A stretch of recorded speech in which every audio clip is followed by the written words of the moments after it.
Okay. All Here we right. go. Hello, everyone. Welcome to the show. Glad y'all could be here. And we have a special guest for you tonight, SMQ.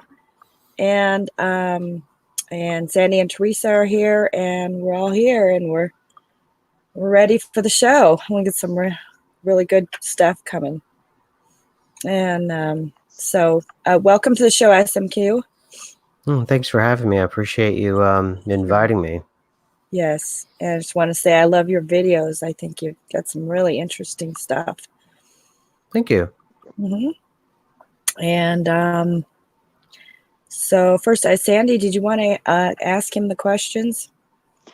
That's fine. I'm still uploading at the moment, but I can do it. I can ask him if you don't want to, or if you're busy. Do you still have the questions? Yes, I just gotta find them. On 1 second here. Because I could send them to you if it's easier. Okay.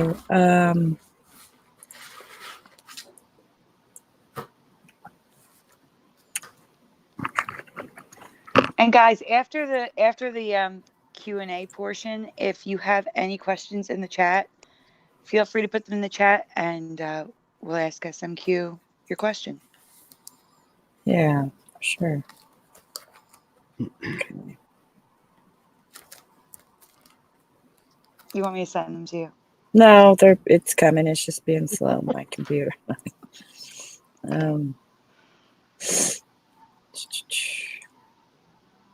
Okay. First question. Okay, when did you first become aware of the Mandela Effect? Can you hear me okay? Yeah. Yeah. Okay, I can hear you good. Can you hear me okay? Yes. Okay, excellent. I think I'd let me think. Well, I always say that I became aware in a sense that I knew that it was real sometime in mid-autumn of 2016. So sometime around September or late September, early October of 2016, whenever Wow. that's when I knew it was real. But before that, I had known of it before that, but it would I would have to say 2016 is whenever I started to experience it. Yeah, same here. March 2016. I'll never forget. I think all even of us. before then, and that's when I just started making my videos in March 2016. But I knew of it before then. I thought it was an important subject. It really wasn't getting much attention at all, you know. I agree. It surprised me. I said, I got to get some stuff out there then, you know. Yeah. No doubt.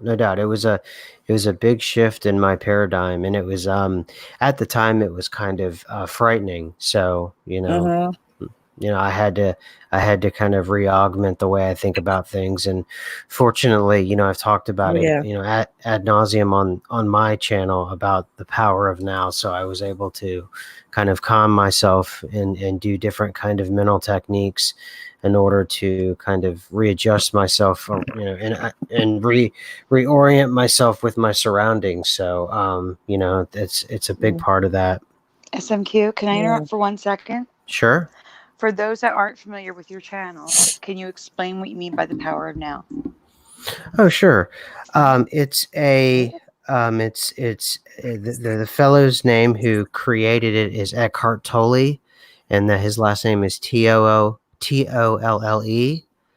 and he wrote a series of books, but essentially his main book is called The Power of Now. And what it does is it takes different teachings from different kind of religious texts, and then different kinds of ways of thinking about reality, and he distills it down into what I understand as just knowing that you're in the present, and training your mind to think only of the present, and training your emotions to be present in the moment. And you have to do these different exercises, like meditative exercises, to understand how difficult it is to be in the present, and that most human beings live their entire lives either in the future, or they live their entire lives in the past, or they live their entire lives creating situations that will never come to fruition. So Yeah, they'll it just hurts you more not being in the present moment, because you're just basically wanting to escape somehow, and right, you right, want to and get past that. Mhm. I will say that when I am in the present, I tend to keep that as a memory. Like, for example, it's just they're stupid memories too, but like I'll be like walking in, like I have a memory of 2 years ago Christmas, and just saying it's Christmas, like in my head, and I see the wreath on my mom's door. And like that split second moment in time is frozen in my brain because I was living in that moment. I wasn't worried about what we were doing next. I wasn't worried about what happened earlier. That was the moment I was in, and it's ingrained in my brain. I have all these little memories like that from me just focusing, like, remember this, living in the moment. Do you know what I'm saying? I Mhm. absolutely know what you mean. And what if you train yourself and you go through some of his exercises, and you do it often enough, you end up living in those moments in life. Eventually you stop thinking about, who's going to get you at the office, or who's online looking for you, or why, someone said something that hurt your feelings, and you're able to cope with those kinds of things better. And eventually, for me, the biggest thing was creating situations in my head that would never exist. Like, I would create these elaborate, almost plays of people trying to get me, whether it was at the office or my family, or the people around me, and it never came to fruition. That was my big issue. So I'm always gaming out situations every moment of the day. And once I recognized and I stopped doing that, and I turned that part of my brain off, I was able to, just it was a relief. It was a total relief. And because I was able to do that, and I did that years before I found the Mandela Effect, when I started to see reality change in front of me, I didn't panic. And I decided to stay in the now and start to try to figure out what it was that was causing this to happen. And I was able to not panic. So that's why I promote the power of now, and I'm not a shill. I'm not making money on the side for Eckhart Tolle. I don't know him. I don't know any of his people, or anything like that. But it's just something that helps me immensely. And I truly believe if you're a religious person, let's say you're someone in the Abrahamic religions, and you live that way, I think if you take the power of now and you were to take it as a mechanical function in order to kind of settle your brain, you can use it that way and still keep your Christianity, or keep your Judaism, or keep your Buddhism, or whatever it may be that you might have because what this really is for me, it became a more kind of a machine. It became a technique to calm myself down. So, which it, you can go to, he gets more into the spiritual side of it, but that's your choice at that point. He's already given you the tools to calm yourself down. You can choose whether or not to go the religious or the spiritual route yourself. And if you choose not to, then stick with your whatever you have normally as your regular faith system. Go ahead and keep that, and just use what you need from the power of now, is what I always say. Yeah, I think that's great that you. A couple things. One is, I think that a lot of them Mandela affected do feel like they may be watched, or that people are behaving differently, and all this kind of scary stuff. And I think that that really helps what you're teaching, that be in the moment, and that the present moment. And I think that it also helps. It's challenging things like work. Say if you're working real hard, also be in the now moment. That's really challenging because you really don't want to be in the moment. Well, and the thing It's about work, like it well, helps. Go on. Well, the thing about work is even if you're at work and there's very few of us that actually like our jobs. There's I been know. right. Mm, So, you can still be in the now at work and if you get advanced enough in it, you can actually enjoy yourself even when you don't. And yeah, it's like time is not an issue. So once it's not an issue, you're not thinking, oh, hurry up, hurry up, hurry up. Time go by. And So you notice strange things you've never noticed before, and you notice strange things you've never noticed before about your coworkers or customers mhm, or just really bland things that you thought were bland. And the most interesting thing is if you get deep enough, things become very, very interesting. It's almost it does become spiritual eventually. So there we mhm. go. Wow. Okay, next question. Then, what was the first Emmy that made you realize that this was more than just a trending YouTube topic? Are you saying Mm. like the first like personal Emmy I had? Yeah, exactly. Okay. I would have to say that there was a firehouse that was around, or a fire station that was around the corner from my house, and I used to take the corner, or whenever I was walking up to the store. Either way, I'd pass by this firehouse all the time, and there was never, this old. There was an old oak tree in front of it one day, and I mean, oak trees, they take a long time to Yeah. get this big and that old. And one day out of nowhere, it was just there, and it looked so out of place and so strange. And then the second one that happened was a string of trees that happened in an area that I live near I live near the water on the East Coast, and they had Mhm. to dredge out an area where I lived, and they had to let the water flow in because I live below sea level. So they had to let the water flow in like in different dams and things like they have in Amsterdam. Mhm. And there was these trees there where heavy construction had happened, and they were full grown oak trees, and there's a string of them. And then across the street where they did them on both sides of the street, and one side they were fully grown and old, and on the other side they were brand new, like they were planted the year before. And that's when I knew that there was a local change that had happened, and I knew, Mhm. yeah, that was it. It was something very serious. Wow, that's Yep. huge. Yep.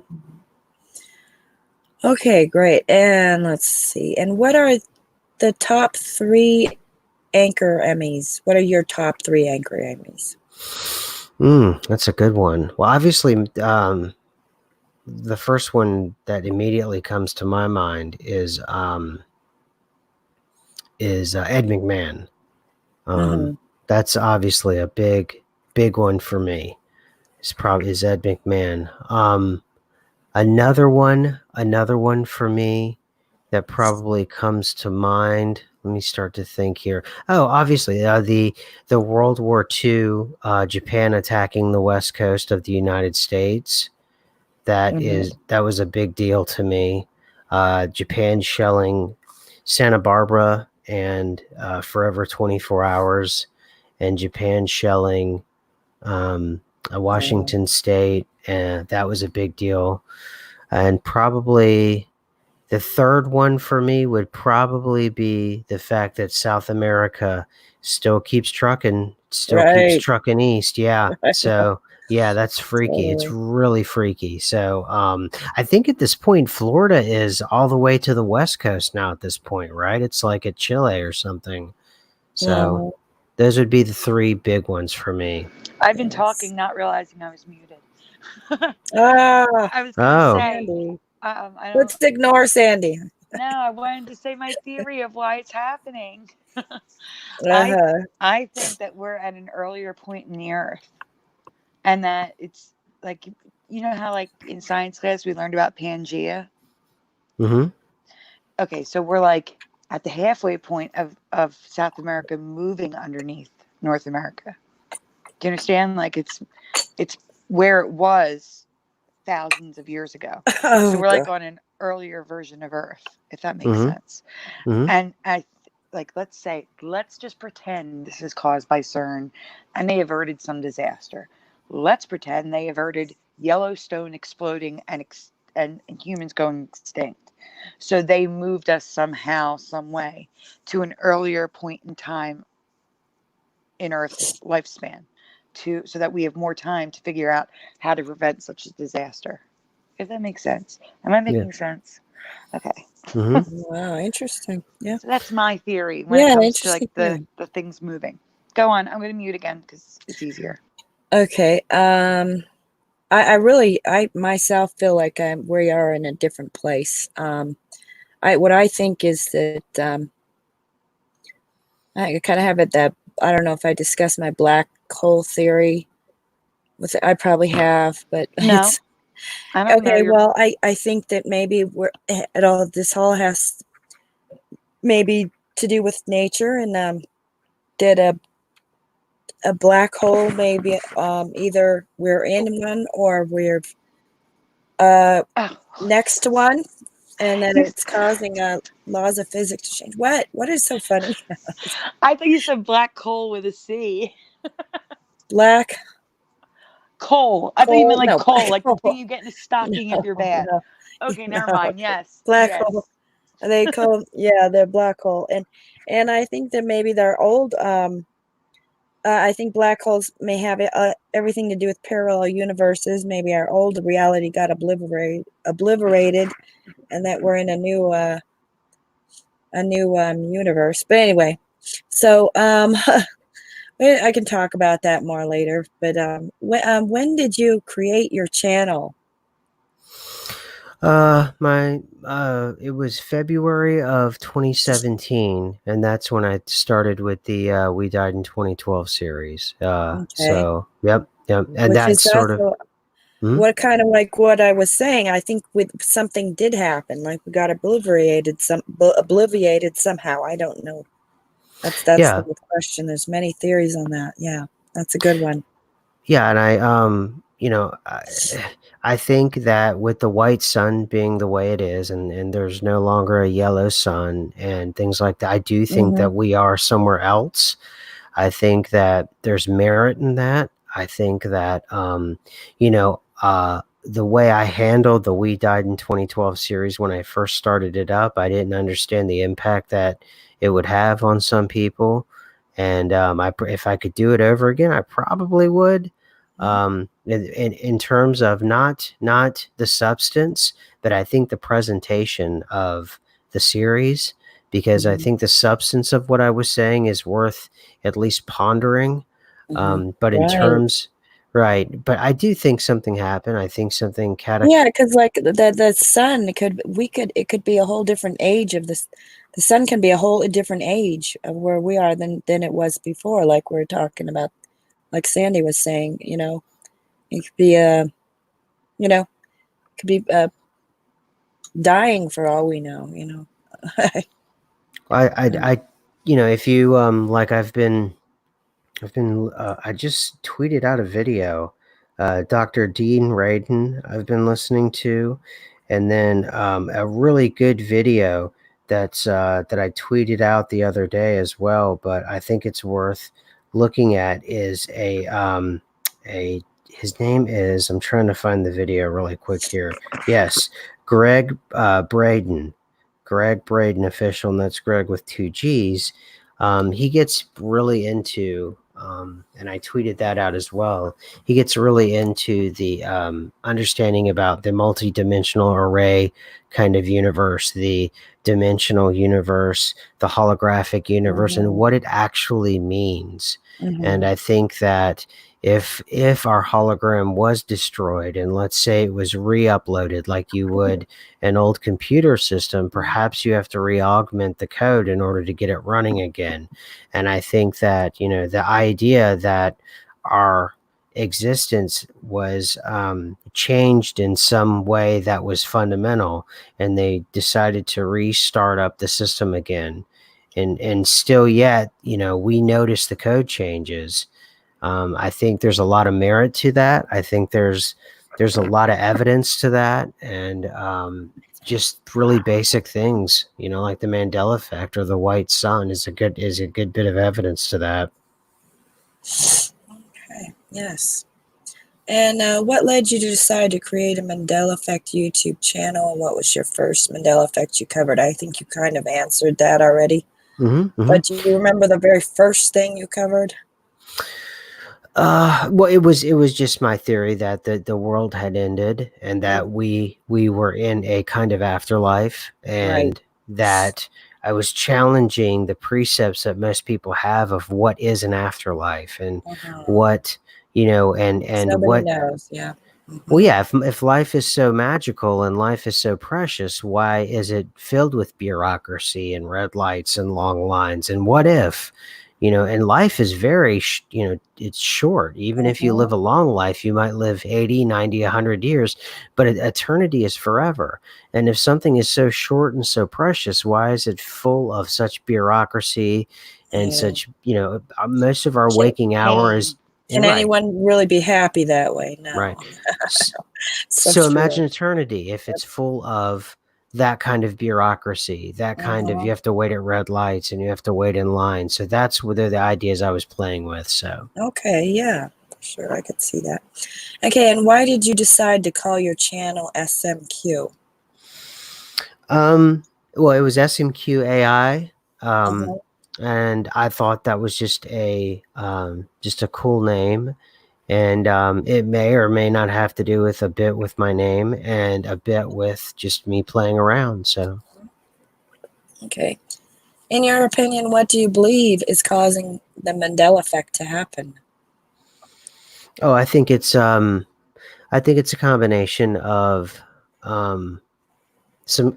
I think it's spiritual, and I think that even if it were to be something like CERN, or even if it were to be something like a psyop, or if it was something like a delusion or something like that, it still would be, you can't, I don't think very much happens in this vibrational frequency, this plane of existence, this planet, whatever it is you want to call it, that isn't spiritual. I think all of it is spiritual. And I think all of it, I think there are all kinds of things around us that we don't understand.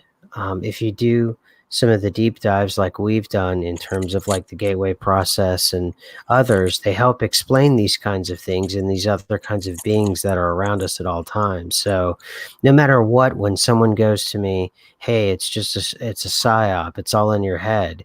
Well, if you actually read the literature that I tweet out and I talk about with some of the scientists that are out there, they're agreeing it is in fact in your head, because consciousness comes before we understand matter.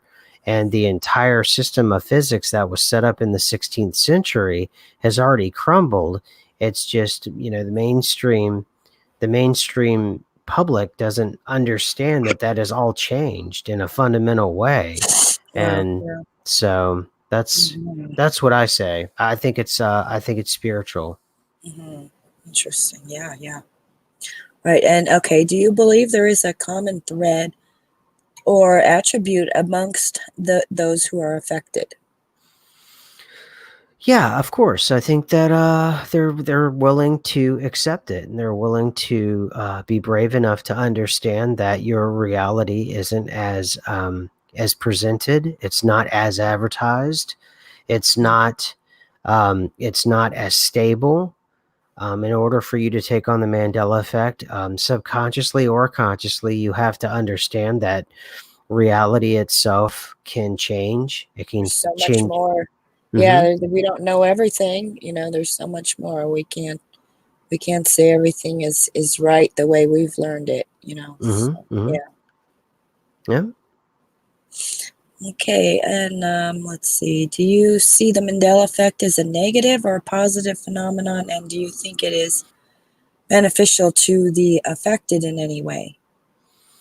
I think it depends on the observer and how they approach it.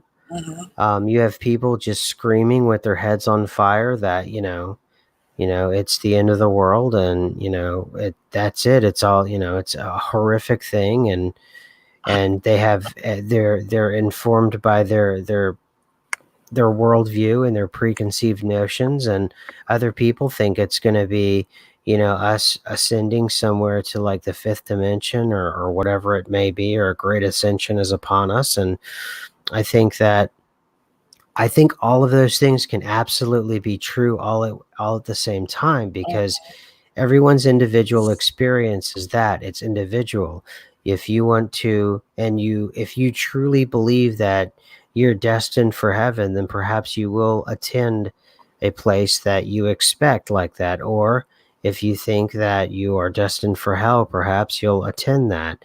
And perhaps, Armageddon, as you see it in terms of revelations, perhaps you will experience that. And yet I won't, and we'll be right next to each other. And we may be experiencing something that is completely different. And I see it now all the time. No one is the way in which I see reality has no resemblance to everyone around me, apparently. So I turn on, whether it's the news, whether it's the media, whether it's YouTube, whether it's individuals or in my life, no matter what, we all seem to be living incredibly different versions of reality, even though that we seem physically next to one another. Our perceptions of what's happening to us and around us seem to be dramatically different. So I think it can be all those things all at one time. I think someone could see the four horsemen of the apocalypse come running down, and then another person can see, the Matrix code like Neo does, where the code is going down. And I think another person could see, green men land on the White House lawn. I think all of those things can be true at once. I don't think that there has to be a consistency in reality, and that's one of the last vestiges that people that are outside of the Mandela Effect, and some even inside the Mandela Effect, something that they would probably benefit to adopt, is that we don't. It's not just a matter of opinion. The fact that we can physically create our own realities, you need to take that to the nth degree and suddenly realize that there is no commonality in our experiences whatsoever. And the only thing that we had in the commonality in any one of our own experiences is because someone told us it was that way. But if you were to take a moment and you were to step back for a minute and stop listening to all the voices that are yelling at you, all the voices that are trying to tell you what is reality and what it isn't, and you try to make a decision on your own, you'll start to understand things are much, much more tailored to your individual experience. Yeah, I think, yes, I definitely know what you mean.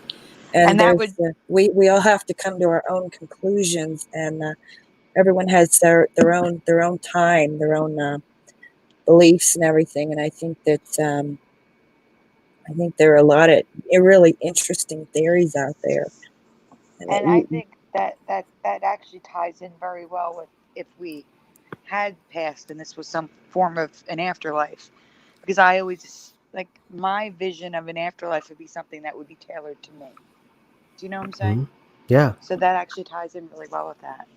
Yeah, absolutely. And what is life anyway, right? I mean, I don't know. I mean, this is really strange, this experience, I saw on a tombstone someone put that was strange, and I just thought that was really, really funny once. So and that's the way I look at life. It's illogical. It doesn't make any sense whatsoever. It doesn't seem to have much of a point. And it's just, it's something that seems to be a disparate collection of experiences, and the only thing that ties them together is me, the experiencer. And everyone else is trying to convince me that they're actually as real as I am. And it's like, I can't prove that. And you can't prove that. So we're all here arguing over whether or not your green is my color green, kind of thing. Real basic, fundamental stuff. You have to come up with it for your own self. It's kind of like a Twilight Zone in a way. You're saying it's strange. And people do have. There are actually there is a real belief that I was reading in this list of beliefs that people have, and I think I was reading, or maybe it was a video, can't remember, but one of them was that no one else is real but your own self. Mm-hmm. that you're the only one that's actually real. So, some may actually believe that, and you're like you said, there's no way of proving it in either way. But yeah, like you're saying, it is kind of like a Twilight Zone to me. In a way, you have to. It's almost like you're waiting for that end of the show where you're like somebody explained to you, or you figure it out what's going on, or I don't know. Sure. Yeah, but you have to come up with that yourself. I don't know. How are you feeling? How are you gonna deal with things? Are you gonna be able to be okay with everything? How strong are you? It's just challenging in a lot of ways. Mm-hmm. Okay, and has the Mandela effect affected your personal life and relationships in any way? For example, angering friends and family, and do you know anyone IRL who is also affected that you can talk to about with the talk with about the ME? Yeah, I mean, I know someone who is at a minimum on the fence, and at best is a friend of mine. I've had he's been a friend of mine for about 20 years, who sees it, understands it, and knows it. And it's kind of cool. I'm able to go into his shop and we kind of hang out and bat ideas around and talk about it, and then I go back to work and do my thing. And so yeah, I have people, Mhm. but I've brought it up to people, and it's either I don't really. Sometimes I get frustration, but I've stopped proselytizing in my personal life. So the people that do know that I believe this and that I view the world this way. They've learned to accept it now. This is a part of my worldview. So, but I don't think that was something that was too hard to understand, because I was always more into the esoteric anyway. And by esoteric, I mean something that has a deeper meaning than what is on the surface. Digging deeper than exactly like I said, as advertised. And so the people that have been in my life, this is not something that would be that shocking to them. And a lot of people that have been in my life anyway, they have alternative ways of thinking and ways of living their lives. So it's not exactly that big a shocker. And the way I conduct myself and the way I live my life isn't exactly entirely traditional. So I think that that's not too far out for myself. And I've always been someone who is into broader philosophies when it comes to spiritual matters, or matters dealing in life and the afterlife and all of those things that we can't see. Mhm. Yes, fascinating. Okay. Have you ever observed any changes happen in real time, whether an image changing in front of you, something in real life, geographical change? Well, you did talk about the trees one, that was pretty big. But have you seen anything just change in front of you? I haven't seen anything change that I couldn't chalk up to something being in the corner of my eye, or something that I wasn't really paying as much attention to. And then once it had my full focus, no. So the short answer to that is no. It always changed, and then I would go and see it a day or two later or a week later, and there would be a dramatic change after that. But in terms of it seeing it like actually morph in front of me, no. No, I've never actually seen that, no. I don't know if anyone really has, but I guess there have been some that have said close to that, at least. Have you experienced any changes in yourself, such as changes to your parents' health, personality, etc., since becoming affected? Yeah, part of the Mandela Effect, and I did a whole show on this, was I had the summer that I noticed the Mandela Effect. I had a lot of family members die at one time, and some of them died pretty violent deaths.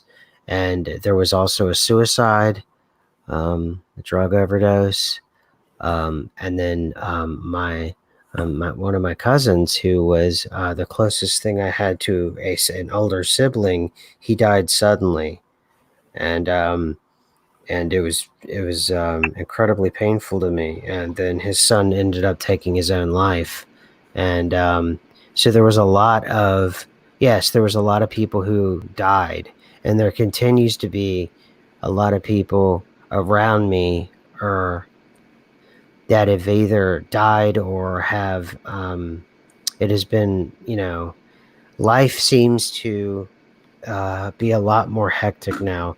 I'm hearing some kind of feedback. Is that me? No, that would be me. That's my fan. Oh, okay, got Is it. that better? No. Oh, good. I was Yes, just I'm gonna say, sorry. I'm so sorry. That's horrible. Oh my gosh. Right. So that was the summer of 2016. So by September to October, Yeah. the Mandela Effect, it was in full swing. So, yep. Wow. Yeah, I think a lot of lives have gotten a little hectic and complicated. From what I've been have told to me anyway, and so has mine. I don't know what that is about, if that's related, but Like we're okay, running out of time. huh? It's like Like, we're running out of time. yeah, and things go fast too, and it is like, yeah, like I don't know, it's almost like something's gonna. I don't want to say the end of the world, but it's a feeling at least of that. And that Hmm. I never really had. I used to always think, everything was real concrete and solid, and that was that. And it's kind of a feeling. Maybe it's like a new beginning rather than the end. I don't know, but I've heard a lot of people say that since the Mandela Effect, like you, Sandy, that things have gotten hectic and complicated, and Yeah. tragic things have happened. Yeah.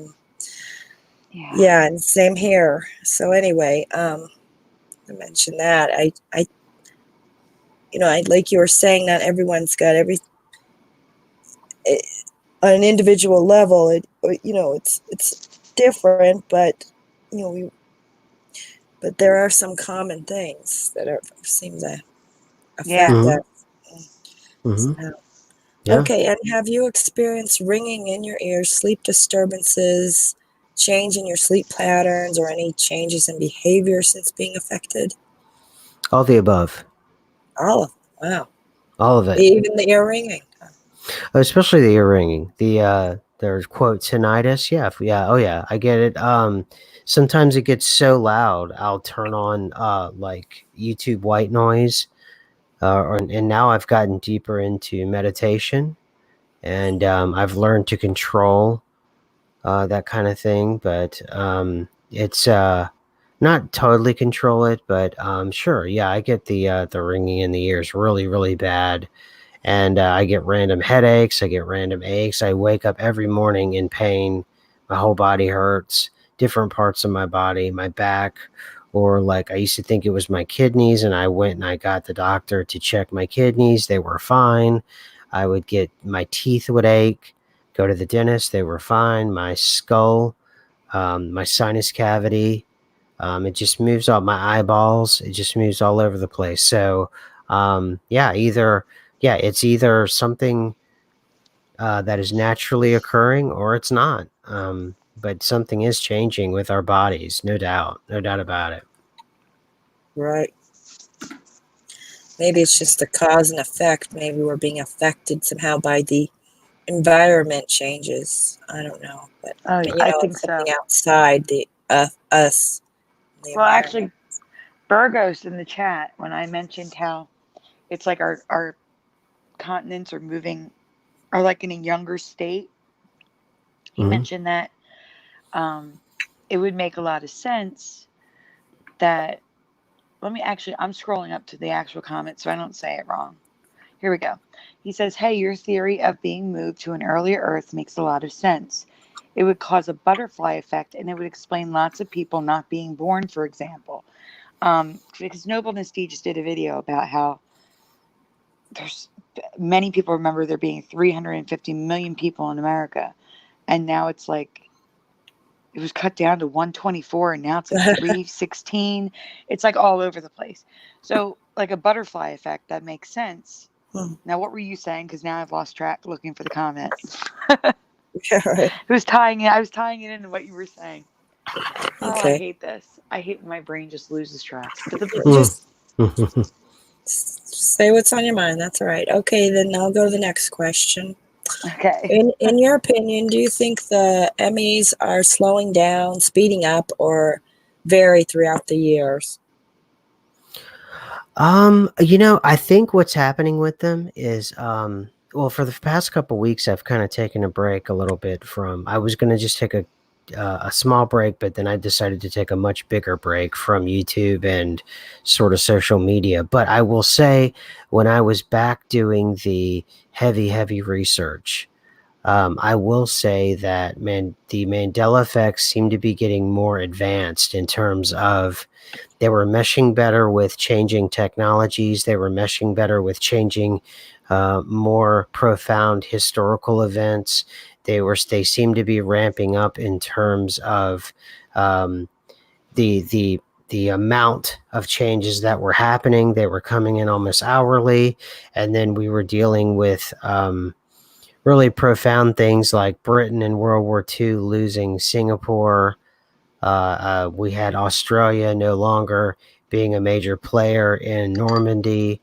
Australia doing the Battle, I believe, of Darwin, where it was fighting the Axis powers in order to just stay a free nation. So it was a lot of things that were happening beyond like the Black Tom incident and all those other. The Lindbergh baby was a big one. So there was a lot of other things that weren't as big and as well known, but I think were happening, and they weren't as well advertised. And the reason why is a lot of things people can understand, like a C3PO leg, like the more pop culture references, but it's hard to make a more profound video that a lot of people understand when you start talking about Tsar Nicholas and the way that he's acting in the photographs that I did a video on about, the history becoming psychotic. Because if you don't have a basis and understanding of etiquette of the Victorian era, you don't understand that the pictures of Tsar Nicholas or the pictures of Queen Victoria are absolutely insane. So if you don't have that understanding, you don't understand what you're looking at is absolute lunacy.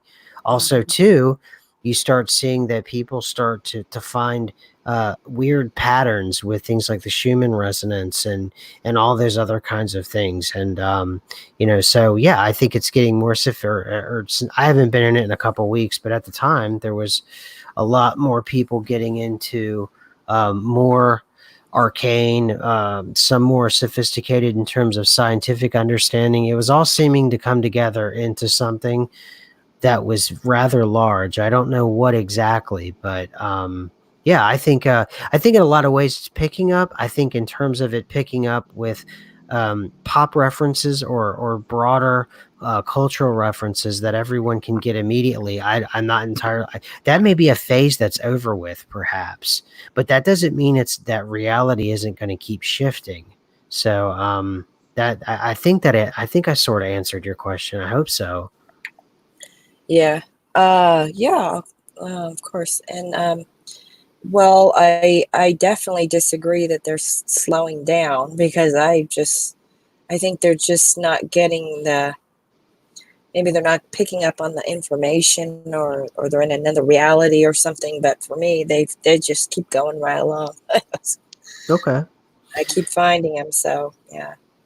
It may be too what I'm paying attention to. I'm looking more into the science now. I'm looking away. Like I was saying, it's not, that's right. We both have two different areas of interest, So therefore for me, I see something like, where they start talking about mind before matter in a literal way, and they start talking about ways of executing that in terms of other dimensions. And then they start talking about it. Geordie Rose starts talking about D-Wave and how they're going to start mining resources in another dimension. And I start to think to myself, did we rupture something? Did we do something to the fabric of this reality? So that's where my focus is. So for me, I may not be the person that could answer that. You may be the one that would be more in tune to that than even I would. So you know what I'm saying? And I see little changes, like little people call little, but for me they're big. They're like merging letters and stuff. So I'll see those and I'll think, well, nothing's slowing down for me. And also the what you were saying, that maybe if something was ruptured or tampered with, manipulated or whatever, by technology, can you imagine if we're probably not alone in the universe, as you agree? Can you imagine that this had to have probably happened before then, if there are other life forms, like aliens? Maybe they would go through that all the time, or they, it's happened before. It's not like a one-time deal, I wouldn't think. But it could be, it could be uncommon, rare, but or something. But what I'm trying to get at, that if there is other lives, aliens, maybe they have already experienced what we experienced, or it's already happened. That's let's see, what am I trying to say? Can I read something to you? Sure. So this is a CIA FOIA document that I have, that I've read umpteen million times, but maybe you and your audience might be new to it. It's called Analysis and Assessment of the Gateway Process, and it's from June 9th, 1983. It was a CIA FOIA document that was approved for release on 9/10/2003 from the Department of the Army. And in it, it talks about here, the universe is composed of interacting energy fields, some at rest and some in motion. It is in and of itself one gigantic hologram of unbelievable complexity. The human mind is also a hologram, which attunes itself to the universal hologram by medium of energy exchange, thereby deducing meaning and achieving the state which we call consciousness. Now, once they go deeper into the document here, and they start talking about how to tamper with reality, and they say that it's contrary to what everyone knows is so. It may not be the brain that produces consciousness, but rather consciousness that creates the appearance of the brain. So it's saying that consciousness comes before reality. And once by the end of this document, they actually start talking about how to, what they call clicking out. And they talk about reality being a vibrational frequency, and they click out of reality. So when they click out of reality, they have agents, and they have, basically what they do is they, for lack of a better phrase, they invade another dimension. And when they do it, they tell, it says here, how they actually click out and they go into another dimension. It says here, be intellectually prepared to react to possible encounters with intelligent non-corporeal energy forms when time-space boundaries are exceeded. Arrange to have groups of people in focused 12 states to unite their altered consciousness to build holographic patterns around sensitive areas to repulse possible unwanted out-of-body presences. Encourage more gateway participants to build holographic patterns of successful attainment. So the process that they do when they invade another version is this process called patterning. And this is on page 20, section B, patterning. It's the technique involves the use of consciousness to achieve the desired objectives in the physical, emotional, or intellectual sphere. And the way that it works is, in other words, the technique of patterning recognizes the fact that since our consciousness is the source of all reality, our thoughts have the power to influence the development of reality in time-space as it applies to us if those thoughts can be projected with adequate intensity. However, the more complicated the objective thought, the more radically it departs from our current reality, the more time the universal hologram will need to reorient our reality sphere to accommodate our desires. Monroe trainers caution against attempting to force the pace of this process because the individual could succeed in dislocating his existing reality with drastic consequences. So what they were doing in the 80s was they were actually re-augmenting reality. That's really interesting. Yeah. Right. So they were invading other versions of reality, doing heaven knows what to intellectual, or what are they called? Non-corporeal energy forms. And if you look up non-corporeal, they mean without a body, meaning you can call them demons, you can call them angels, you can call them aliens. So what they do is they go out and they reorient and they change the holographic reality that we're all experiencing. But the problem is, they mention in the document that if they do it at such a drastic pace, it could reorient that particular person and dislodge them from their current reality as an individual. Now imagine, since the 80s, instead of having 3 soldiers go and focus a 12th state and go into another plane of existence, imagine they had an entire brigade or whatever it may be of Delta Force soldiers or whatever. I don't know, I'm making this up, but a whole brigade of soldiers, and they all do a focus state, and they accidentally reoriented reality too drastically, and we've all become dislocated.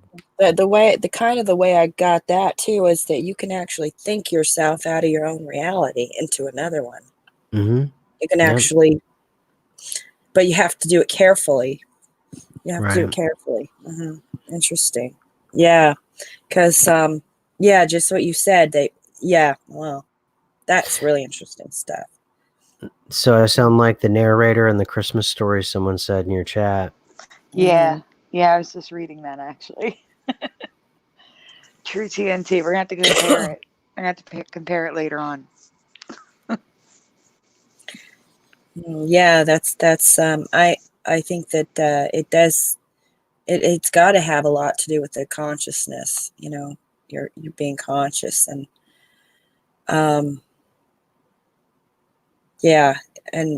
you can probably actually manipulate reality yourself. You can, for your own self, and basically create your own reality. But I think that you have to do that in a certain way. You have to be careful, and like.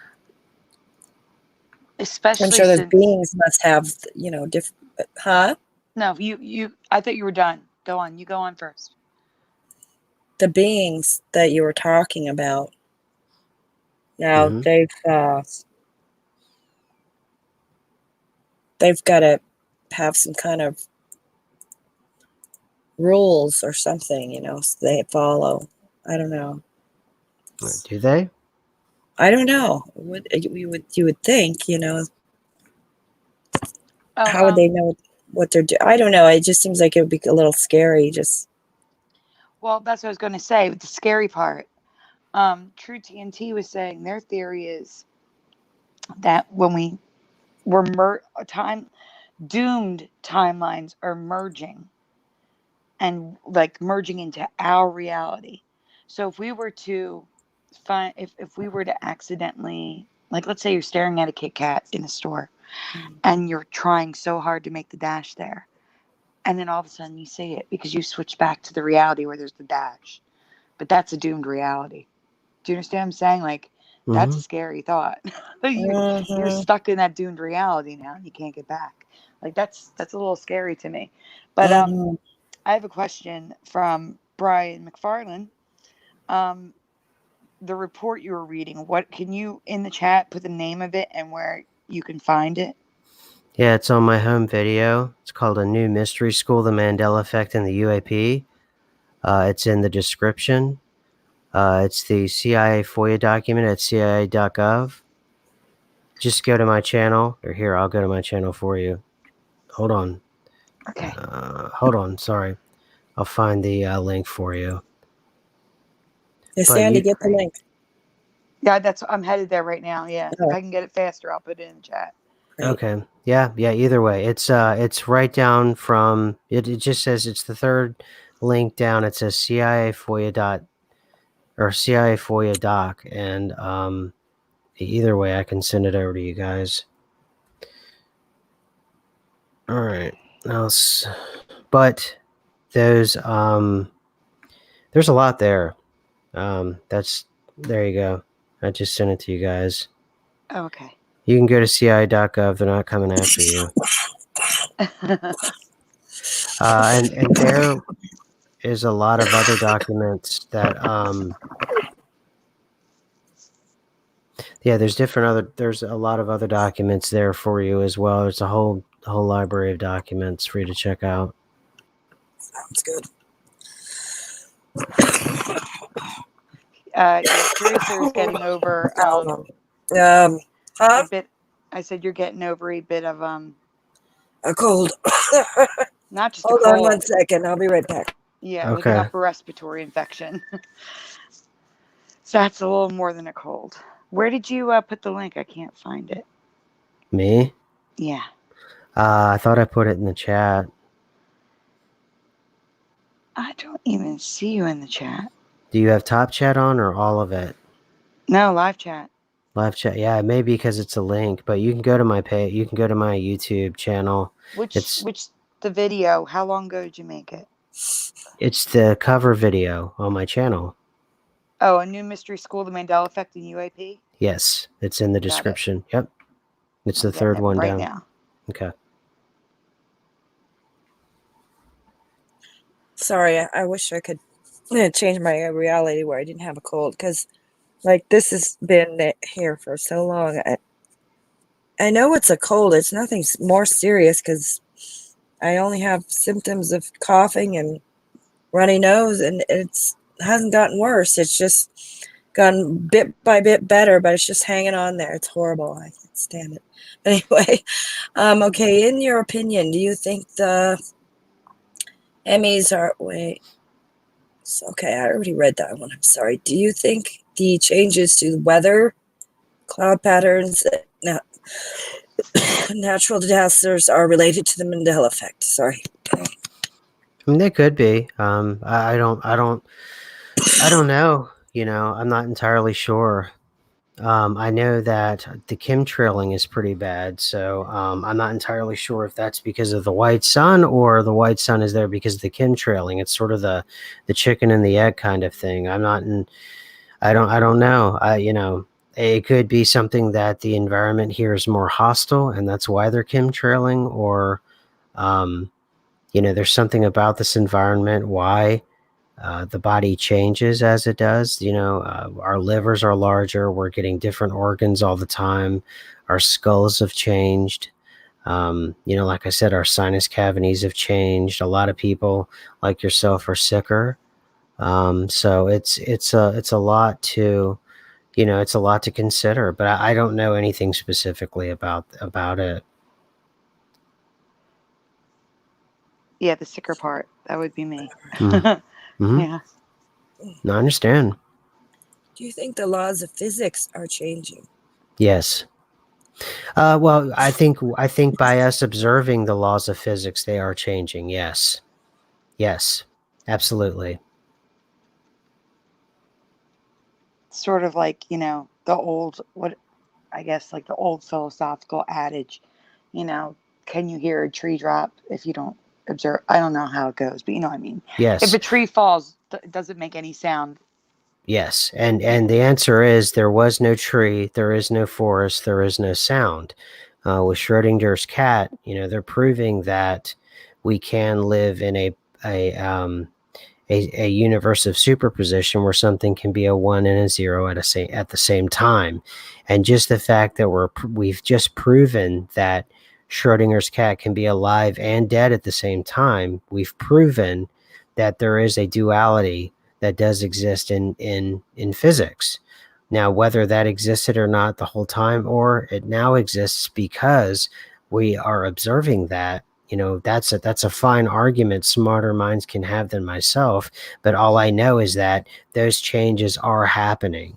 And just the fact that people can imagine themselves, or they can write themselves. They can write, themselves into a novel, and their reality starts to have some of the hallmarks of that particular novel, and they're able to use those kinds of things, and those kinds of reality has now become that malleable that, yes, I do think the underlying basis, those quote unquote rules that governed our existence, I think they're changing. Yeah, I agree. Is there any other questions? Okay. Yeah. Do you see anything happening in the future, either related to or because of the Mandela Effect? I don't really think much about the future. I really don't. I don't know. I can't answer that. I don't think okay. much. Yeah. It's okay. Sorry. I'm sorry. All right. It's okay. I'm asking the chat now if they have any questions. Sure. Yeah. Shoot. Fire away. I'm scrolling up to see if I missed any. I thought I asked all the ones that were asked, but. Yeah, no problem. Oh, have you heard about, this comes from True TNT. Have you heard about accessing the Akashic records? Yeah. Yeah. The Akashic records, they're basically the records of everything that has happened or will happen, or, and it's not just the form of the records, it's the records that are, they sort of have the cliff notes of what was actually happening. I think one of the more famous people was Edgar Casey, who spoke about the Akashic records, and yeah, I mean, I think they're real. I come across the Akashic records myself in terms of like, I don't have those abilities like an Edgar Casey. He spoke fluently about the Akashic records. So, but that works pretty well in my belief system. So yeah, the Akashic records. Yeah, absolutely. Mm-hmm. Curious, are there any other questions on the list? All right, I'm going to look at the chat just in case she needs a little more time. Oh, here. Here's a question. Yeah. Okay. Sorry. Okay. What has happened? It's true. No, that was it. Okay. Is there anything you'd like to add or tell us that we didn't ask you? Not really. I mean, I did that interview of the Mandela Effect movie. If you guys haven't seen that, I think that movie's a pretty good portrayal of some of the experiences condensed down in an hour and a half movie. And I think now it's actually out. I actually saw it on Amazon. So I think it's out there for people to check out. And I spoke to the director, and it's on my channel. You can. And then I was able to pre-screen the movie, so I was able to feel very special. And then I enjoyed it. So check that movie out. I think it'll help. I think it helps everybody who's an ME. It helps them. It helps us make our case a little better, because we all know that the visual format in terms of Hollywood, it can either be your greatest ally or your worst enemy. And fortunately, that movie, it could be, it tends to be a great ally of the Mandela Effect community. Yeah, a lot of people, if it's not in a movie format or TV format, they don't even want to know about it. Mm-hmm. It's a way to reach the masses more than us. Mm-hmm. And I just want to say, if you don't buy into the Matrix theory, you have to get over that for the movie. They could only, focus on one thing. You know what I'm saying? Like, they couldn't cover all the theories. It'd be a 6-hour movie.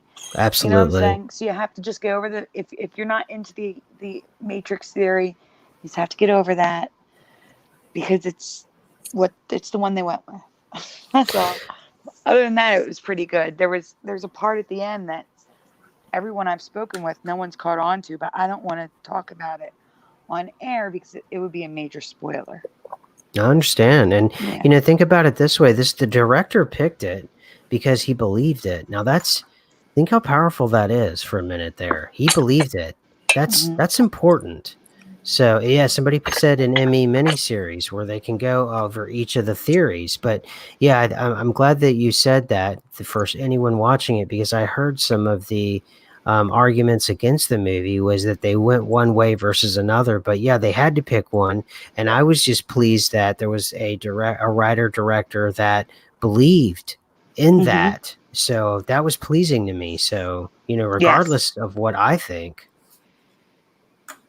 So. Exactly. Yeah, because that's the thing. Is it's not somebody who's just like, for example, at the Mandela Effect conference in Ketchum, Idaho, HBO was there.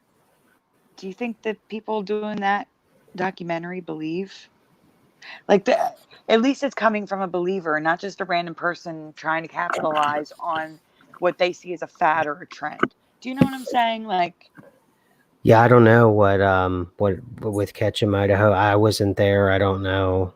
hmm I don't well, know the. the people that I know, people that were there, and they can't talk. They're not allowed to talk about it. I think there Yeah, was an NDA sort of thing, but um, all we know is that they were there. HBO was there filming a documentary on the Mandela Effect. right. And if there's an NDA, then how long does the NDA go on for? If it's a hit piece, will they are they allowed to talk about it afterwards and say speak their minds? You don't know. So But you but know what? That's what's good that? that we all weren't there then. We can speak on it. You know what I'm saying? We're not under the NDA. So if Hmm. it is a hit piece, you can be sure we're going to speak up. Sure, yeah. Yeah. And who knows, it could be something that turns out to be really great. I mean, it's with something like HBO or Vice or anything really big like that, you're really rolling the dice, so we'll just have to wait and see how it turns out, because I have no idea. And obviously even if the folks that are involved and you have an NDA, it doesn't matter what the impression you had. Once the editing is done, it could turn out in unexpected ways. You just don't know. Yeah. Because someone in the chat right now is saying that from every angle, it looks like the movie's an attempt to discredit our community. But I've seen the movie. The movie is just one man's experience with the Mandela effect. Yeah, That's all it is. I don't see that at all. And I think that goes back to how people see see see the world around them, how they experience cinema, how they experience, because really what they're talking about is they're talking about their own filters. They're not even talking about the movie itself. And hmm it's the same thing for all of us. I don't think it was an attempt whatsoever to discredit the Mandela effect. You can go listen to the interview. I spoke to the man. I recorded it, and I have it on there raw. It's on there. And I know, he spoke about it, and, he could have been lying to me. I don't think it was. I think he was being sincere with me. When what he said, what I recorded on my YouTube channel. So, I mean, I don't know. He certainly he likes the idea of, the matrix idea of ones and zeros everywhere, and I think that has a lot of merit in terms of a lot of science that's out there. So there it is. hmm And then the follow up comment is it's because the clips made it look like he was going crazy. But in the actual movie, what was happening is the people around him were trying to tell him, "You're crazy." That's what Sure. happens in the movie. Yeah, and I Yeah. would ask somebody, whoever said that in there, did they see the movie? Because in the Not yet. movie, No. okay, then they don't know what they're talking about. So then they're just speaking gibberish. Because the thing about it is, in the movie, the Mandela effect is real. Now, the argument you can have about the movie is what we were just all agreeing about, is whether or not you want to go with the ones and zeros in the matrix form, and or do you want to go with the spiritual, or do you want to go with the hologram? That is something that you can debate about. But if you haven't seen the movie, then I'm not even going to address it anymore then. Yeah. Yeah. Because yeah. I've seen, like I said, we've seen it. We know it's not meant to discredit us. No. It's just, I just think a lot of it comes down to some people were like, like, even I was like, oh, I'm not really interested in that theory, but I still have to see it. You know what I'm saying? And Mm-hmm. in my Absolutely. yeah, in my opinion, it was a little rough around the edges. You could tell it wasn't like a big budget film. Other than that, it wasn't bad at all. Like, in my opinion. My opinion again. Well, I think it was great that it was an independent movie. You know, where I talked to him and he said it in the interview. They shot the movie in his house, in the other writer's house, and I think one of the actors. I mean, and the only reason why it even got to big platforms like Amazon is because they cut the movie and they shuttled it around for like, I think it was like a year and a half. Yeah. He had to call in a bunch of favors from friends. I mean, it was like cool. I mean, we're talking like garage band punk rock here. I mean, it was really cool the way he did it. So yeah, they really had to work to get this movie out. Mm-hmm. All right, there are questions in the chat for you. I'm trying to find it now. Wizardry asked a question. There Sure. it is.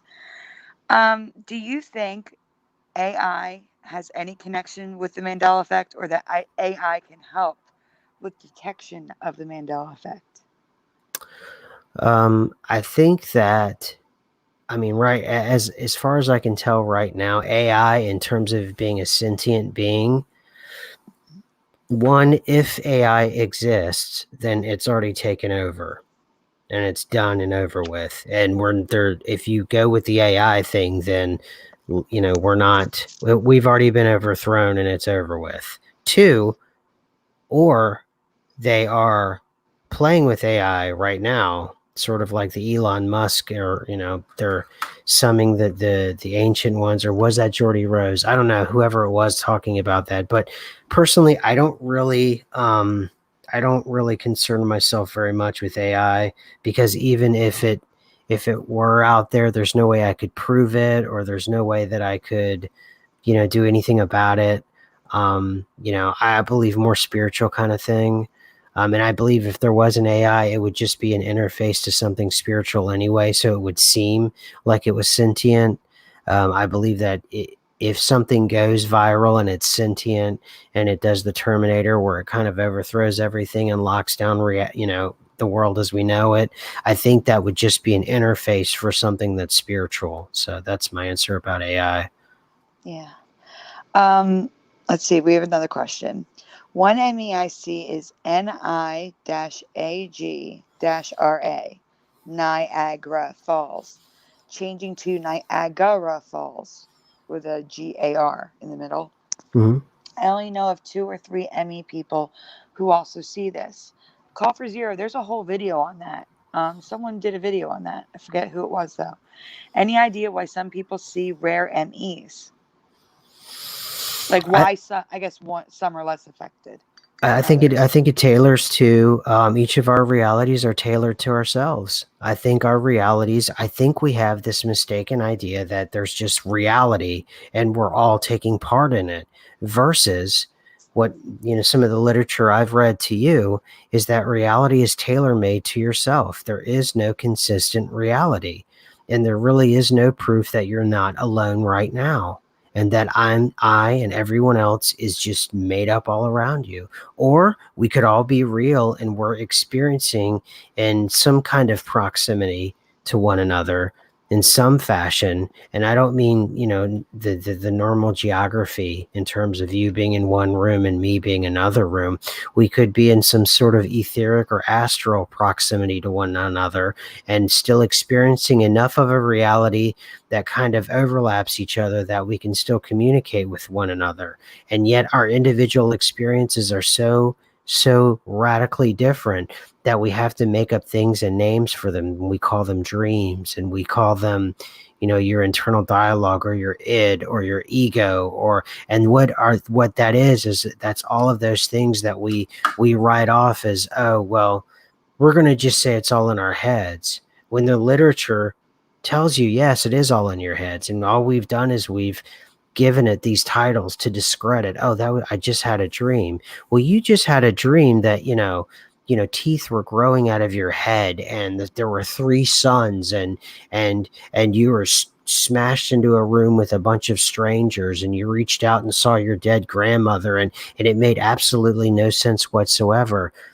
perhaps that was something of a retooling of your experience, but we're all taught to kind of shrug off those things and say, oh, well, that was just a crazy dream I had. And it's a fundamental part of the reality that you experience. That's actually a really neat way of looking at it. Mm-hmm. I like that. And also, like, it, for example, with what you were saying with how you perceive the reality, explains a lot with the updates. Like, for example, Theresa and I, one of us will find the Mandela Effect, and the other one will say, oh no, it was always, like, I'll say Theresa. I can't even think of a Mandela Effect at this point. Oh, here's a Mandela Effect. Okay. So Snoopy's doghouse was always red for me in the cartoons. And except like the comic strip, it was orange and yellow sometimes, but in the cartoons it was always red. Mm-hmm. And she always agreed with me on this, but let's pretend she didn't.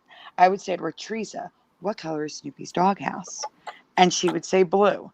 And I'd say, well, for me, it was red. Then I'd show her the residue, and all of a sudden she's like, oh my God, I do remember red. So it's like that, like a change. It's like I'm changing her reality by reminding her, if that Mm-hmm. makes sense. It does make sense. Yes. Yeah, all of it is completely possible. I think we're dealing with such flux right now. I think all of those things are possible, and I think there's no point in. I see a lot of people. They'll get in chats and they'll argue over what an effect was or wasn't, or when it changed or when it didn't change, and that's.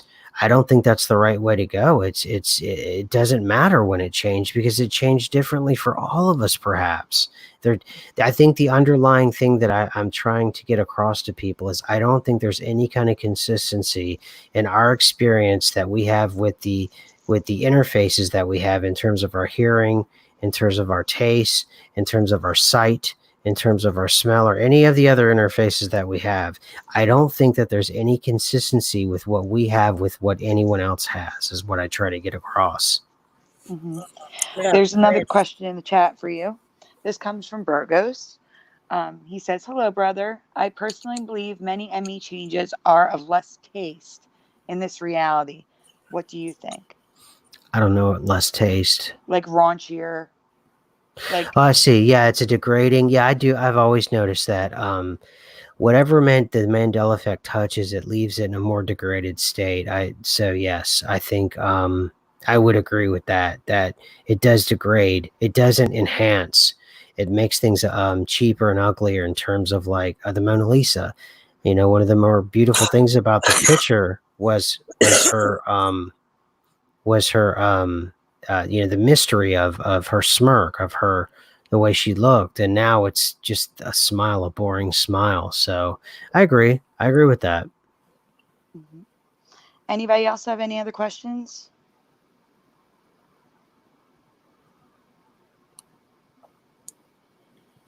I'm looking in the chat that was saying that I did some research on that. The opposite color of red is blue, the complete opposite of light in the spectrum.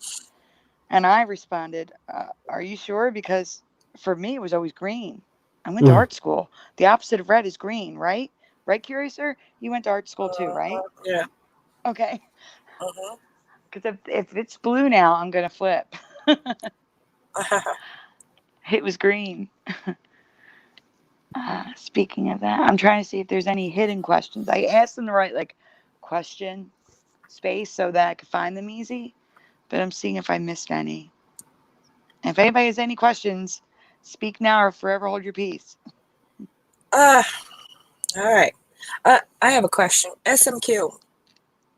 Mm-hmm. What do you think of the outside nature actually taking a part in this? I know you talk a lot about inside and creating your own reality and how you pretty much can manipulate things, spiritual but what about like just nature, just the space and the effects maybe influencing us from who knows what could be going on, but would it be possible, do you think, that that can actually reach into a language and distort it and turn it around to, I mean, I'm not talking about a something that is a I'm not talking about a being or anything, or someone conscious or intelligent, but just actual cause and effect of um, something powerful, something, out there that may do that, that changes the laws of physics, basically. Would you, you know, are you, do you think that any of that's interesting at all as theories go? Well, for the longest time, I thought the Mandela Effect was a naturally occurring event, and only because of the internet that we're disparate people like ourselves were able to speak to one another for the first time in history. And I thought that one of the side effects of the internet 20 years into it is that you have the Mandela Effect because we're all able to, I don't think that I would be talking to as many people if I were to notice those trees as I did, or go explore and then catch other videos. And we're all able to coalesce in this sort of digital neighborhood that we call the Mandela Effect community. Yeah. So for the longest time, I believed that it was a naturally occurring event. But then whenever earlier last April, I started to get into the UFO UAP thing, and once the U.S. Department of the Navy came out and said that UFOs were real, and they started to show the footage, and it started to be covered by all the major outlets when they started to reveal all the UFO footage. um, the person that I was in contact with was explaining to me the way in which they were manipulating things and with technology, and that's Right. also when I started to look into the things like I talk about the Psychotronics Gateway and all kinds of other documents. This person was explaining to me that, indeed the Mandela Effect is just a side effect of some of these technologies. So I kind of, since then, I sort of more or less abandoned. I mean, if you start looking into some of the real players out there who talk about, like Skinwalker Ranch, Tom Campbell, Bruce Lipton, Luz Elizondo, more popular Tom DeLonge, you start getting into the UAP UFO thing, which they also talk about beings, then you start getting into that kind of world. And all of this is all of it is connected. Nothing out there is by itself. So that's when I started to move away from what you were kind of describing, almost like Mother Nature doing her thing, just and so There's that's a lot going on. Like they found that we are actually a black on the edge of a black hole. It's kind of that some can sleep or dormant and then wake up, and then there's the magnetic reversal on the Earth. There's just a lot happening, so it makes me think. Mm-hmm. And but I, before I became aware of the Mandela Effect, which is interesting to note that I have found stuff that goes way back to the, for example, the 90s or something. The people have experienced the Mandela Effect. But I used to be really interested in anything paranormal, and I used to read all kinds of stories of just kind of like what you were talking about, what happened to you with the trees, that people will just all of a sudden, I would read these stories, online, which they've taken the site down now, but it was really interesting. I'm sure you can find other ones, but people would all of a sudden be in a different place, basically, or lose time, or just, this is incredible stories. And I was always interested in that, and I wonder if any of that, and I since have not read anything too much like those stories, but I wonder if that actually ties into the Mandela Effect. They're all kind of related, Mm-hmm. because now it's like real life events are more commonplace than these stories. It's like it's happening more to more people more frequently. Well, you guys I mentioned was reading. you're art school students, right? Or Yeah. you all went to art school. So did you know that there's an Andy Warhol on the moon? No. No way. There's an I've Andy never Warhol on heard the of moon. that. Yep, I know. I bet you haven't. There's an Andy Warhol on the moon during the Apollo missions, and in fact, they have a moon museum. Now, the moon museum is just a tablet with drawings, sketches. But type in Andy Warhol on the moon on Google. Okay. But Yeah. my point about it is, reality is really, really, really weird, and it's getting weirder and weirder and weirder. And so, you know, we've got moon museums, we've got moon memorials now. You know, it's just over and over again. You know, we had the U.S. Navy come out and say UFOs are real back in April, and no one batted an eye. Yeah. We had it was on Good Morning America, it was on Washington Post, it was on Washington Post said UFOs are real and you're going to have to get used to it, and no one cared. No one cared. Now, I'm not talking about the fringe community, and none of us believe in the MSN or the mainstream media and everybody shakes their hands at it and all that. I'm talking about the everyday Joe Schmoes out there they have no idea about this kind of stuff. They saw that on Good Morning America. They saw it on whatever morning shows they watched, and they didn't do a thing about it. That's how weird this reality is. Yeah, because you would think the reason why they would keep that stuff secret is because of mass hysteria and panic. Nope, Like they let it out, everyone. and no one cared. Yeah, I think Fox News was the one that was the most alarmed, and because I watched all these news reports about it. There's a video out there where all the news reports are linked, and it says something like no one cared, Yep. and I think it was Fox was like, like aliens are actually real, like that. Mm-hmm. It was something like, and no one's talking about it. No one, like the everyday masses, no one, like I don't hear anyone talking about it. No one's concerned.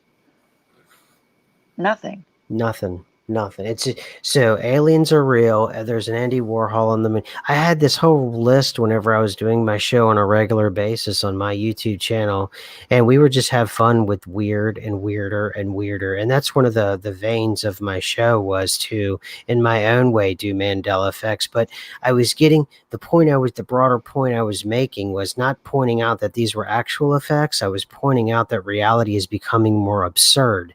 Because one of the ideas about the Mandela effect is that it's actually trolling us. We're being trolled by the Mandela effect. I mean, it's just, you know, we have, you know, I mean, it's just ridiculous. If you were to look into the weird things that are happening, and no one seems to care. No, I have one of the Mandela effects I'm going to be showing tonight. It's new for me. For other people, I'm sure there's going to be other people who say, "Oh, it was always like that." But we'll be showing the Mandela effect soon. I don't know if you want to stick around. You're welcome to stick around. But it's another change with the Lincoln Memorial, and it's absurd to me. There's even drawings. It's absurd. It's absurd. You'll see when we get to it. But we'll do that one first in case you have to leave. But there is another question in the chat for you. Okay. And this comes from Preliminal. If the old reality was like a trap, do you think this might be the preliminal sequence to being free from the soul trap? Could be. I mean, I've heard things like that before. I mean, it's a positive way to think about it. Is it's a way to get out of the soul trap, and you have to go through these kinds of things. I mean, yeah, I think it's a possibility. Mm-hmm. I'm seeing if there's any other questions. And you know, about what you were saying, people don't seem to care. You know, I find that it's really unusual that just the subject of the Mandela effect, there's not many people that care. It's quite an interesting, fascinating subject, I would think, for somebody who hasn't experienced it even. And yet, we have, you know, people that just either care or don't care. It's almost like they're not real, or they're robots, or, you know, or it's something. They just don't seem to care. Like, practically bores them. You know, I don't understand that. You know. Oh, and the sun has portals There's a sun portal. The sun has portals that touch the earth. What? The sun has portals that touch the earth. You can Google that too. I'm Googling it right now. Do it. Go for it. Enjoy. Be sure to get the NASA one. Oh my God. Hidden magnetic portals around Earth. Yeah, the From sun. From NASA. Yep, and they're talking about trying to send information and use elevators going back and forth of the sun. Wait, this is actually, like when you do a Google search, it shows you something on the right. Like if you search like a celebrity, you'll see the celebrity on the right and it'll give you like their basic details. Mm. Well, the Google search for sun portals on the right, the sun giveth in so many ways. That's the first sentence. That's ridiculous to me. Just, I don't know. It's just weird. Yeah, I just typed in sun portals to Earth. It says Juanita is the side of the Earth facing the sun. Our magnetic field presses against the sun's magnetic field. And then it says here, under NASA.gov, it says a favorite theme of science fiction is the portal, an extraordinary opening in space or time that connects travelers to distant realms. A good portal is a shortcut, a guide, or a door into the unknown. If only they actually existed. Well, it turns out they do, sort of. A NASA-funded researcher at the University of Iowa has figured out how to find them. We call them X-points, or electron diffusion regions. And then it goes on, and that's at nasa.gov. My point is that the world is really weird, and no one cares. I agree. I just sent a picture to Curiouser on her. Thank you. On her All right. instant message. Wizardry has 1,000 questions, so we might be here for a long time. Well, I gotta get. Oh no. Well, I've got maybe 20 minutes because I gotta get up at 4 a.m. So okay. yeah. I'm sorry. So, but go for it. You can ask me some more. I just I usually do.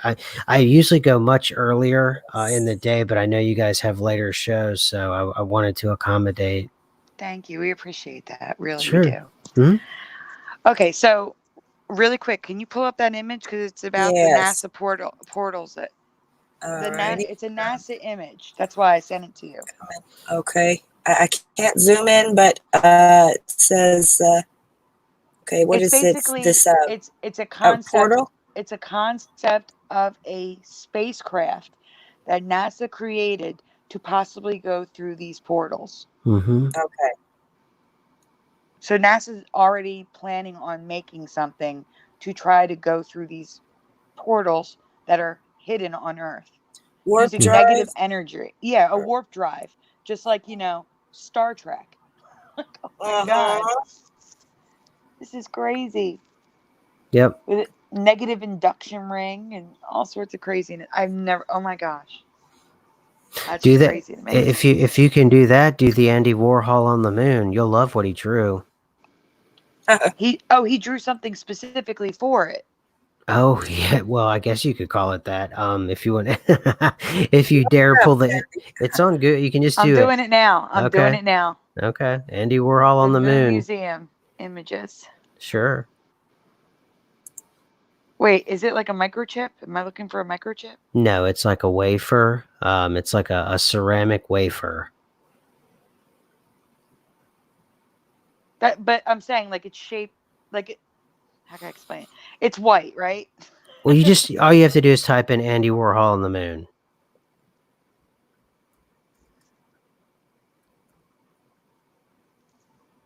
You would think that would be easy enough, but it's not. But I think I'm looking at the same thing. Wait, are you saying it's something like anatomy? See, it's Moon Museum. I literally on Google. It's anatomy. It's a male. I'm calling it a microchip. I don't mean to be, but that's Mm-hmm. I don't know if you want to show the image, but I'm going to send it to you, Curiouser. All right. But you're not monetized, so it shouldn't be a problem. I mean, and it is on the cover of Google, for heaven's sakes. I mean, it is. It is. It's on the cover, and it is our only museum. If you can get up there, you can see the museum. So there you go. And my point is that it doesn't matter the size of it. It's the marker and the idea that there's an Andy And I'm back. Warhol. Teresa's back. Sorry. I'm back. Oh. That's on the moon. That's on the moon. Hello?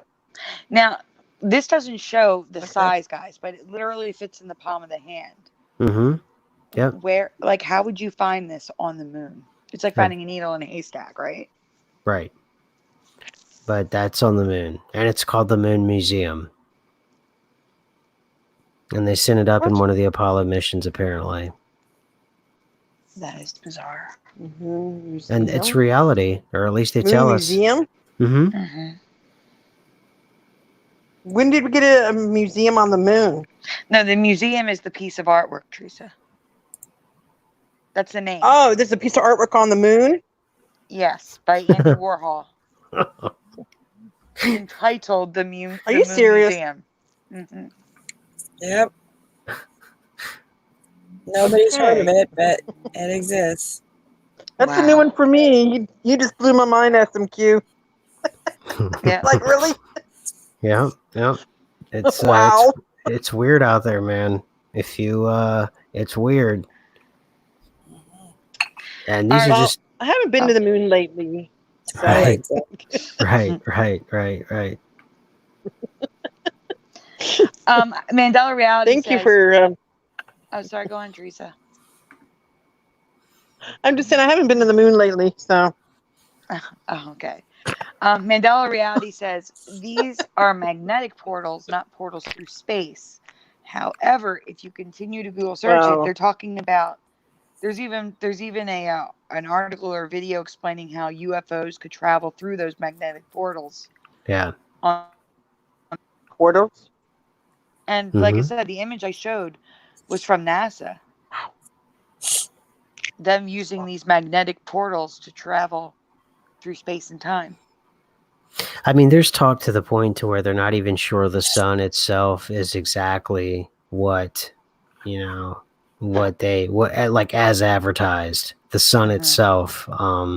So, but I think that's, pretty well known about the sun itself being a portal. So. That was the first I ever heard of it. Oh. Yeah. Oh, okay. Well, yeah, they think this. I mean, there's some people who think that the sun itself is a portal, and by some people, I mean like university physicists, and it goes on. It's almost like if you look for the weirdness, you're gonna find it. Yeah. Yep. I am switching to AirPods. You guys can't hear me. I may have to leave and come back. My phone's dying. Can you hear me okay? Yeah. Mm-hmm. I can hear Can you. you still hear me okay? Yeah. Okay. Because I just unplugged the headset. All right. Do you want to get to the folder so that way SMQ can see what I was talking about? To Flickr? Mm-hmm. Everything is under LGS10. No space. And you're looking for Lincoln. Wow. So I was looking for something completely different today.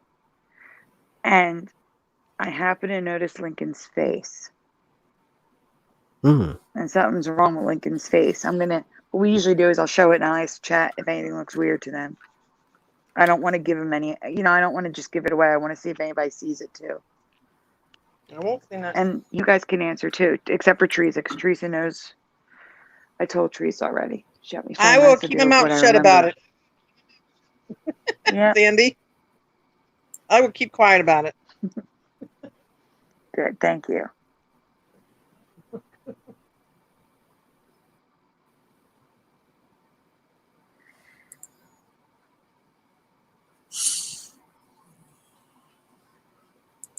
They're talking in the chat about the ozone repairing itself. I wouldn't So doubt the it. hole that was in the ozone layer is gone. Like I remember all throughout the 80s, chlorofluorocarbons. We must ban CFCs. There's this huge hole in the ozone layer. and it was over a snowy ice cap. All right, so that first image is the actual image. You see it? The first image. The first image, the statue. Yes. Does anybody notice anything strange about his face? He doesn't have a beard. No, he has a plucked beard his there. eyebrows. He plucked his eyebrows. Yeah, they kind of do look plucked. You're on the right track, though. I mean, he looks different. That's for sure. His nose is definitely different. Those ears. First of all, the eyebrows aren't as thin as they're appearing. That's just a shadow. Okay. He looks younger somehow. There we go. Hannah Walker's got it.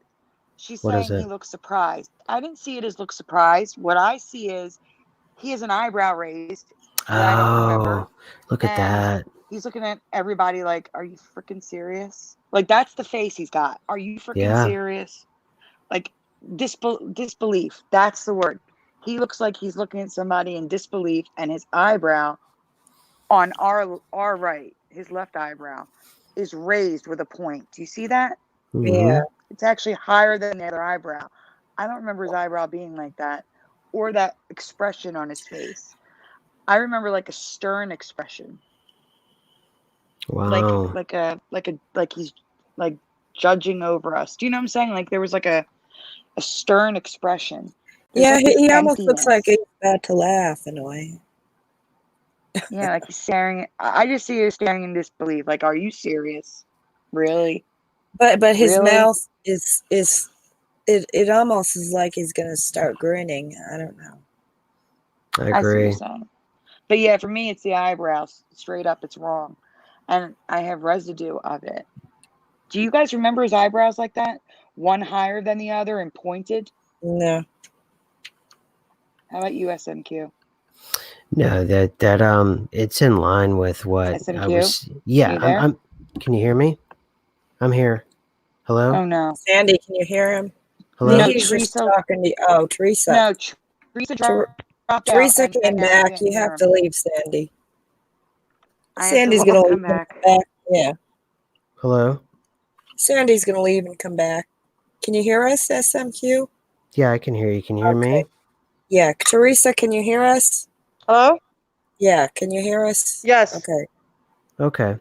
Yes, Yeah. you just. I can hear you and SMQ. Okay, just don't leave anymore because Sandy's had to come back. Okay. Well, I was going to drop off any. now. Sandy? Well, okay, now what were you saying? Because I can hear everybody now. Good. Well, I was going to drop off anyway. I usually work like 101 minutes, which is pretty good for me for a run. So I usually keep to about an hour. So it shows how effective you were, and I appreciate you giving me the opportunity to talk with you guys. Yeah, thank you for coming on.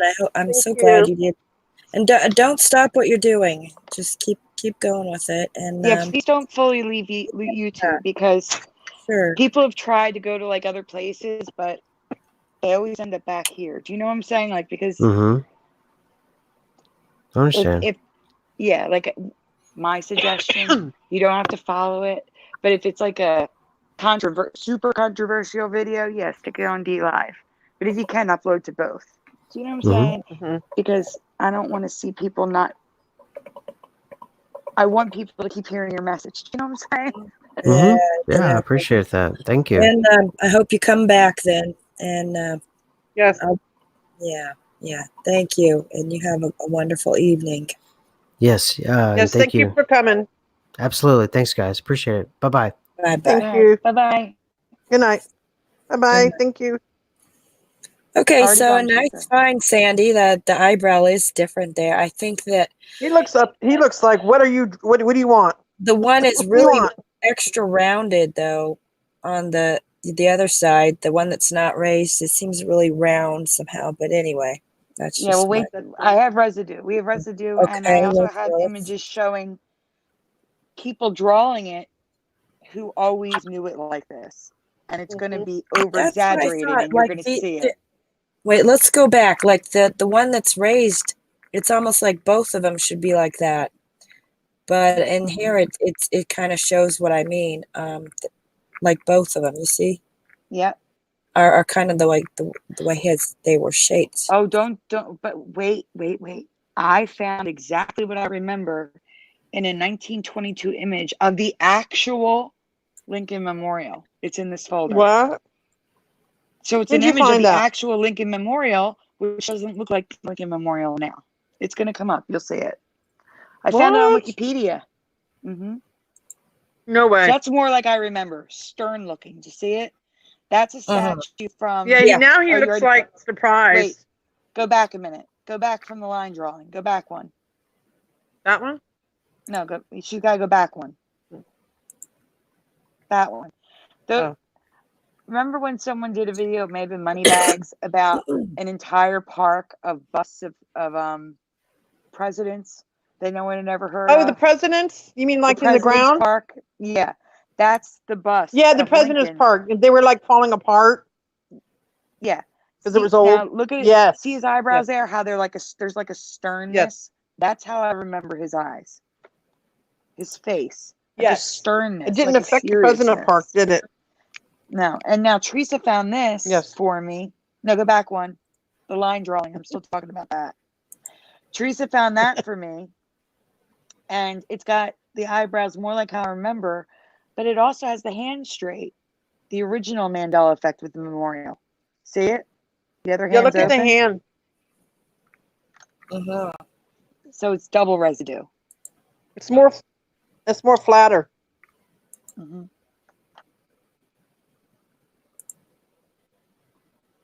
All right, And so there's that's someone pretty much drawing how it's it. looking now. Yeah, so that's someone drawing it how it is now, over exaggerated for a character. Exaggerated though. Exaggerated as a character, but Yeah. I was like, whoa, look at that eye. His eyebrows are still heavy.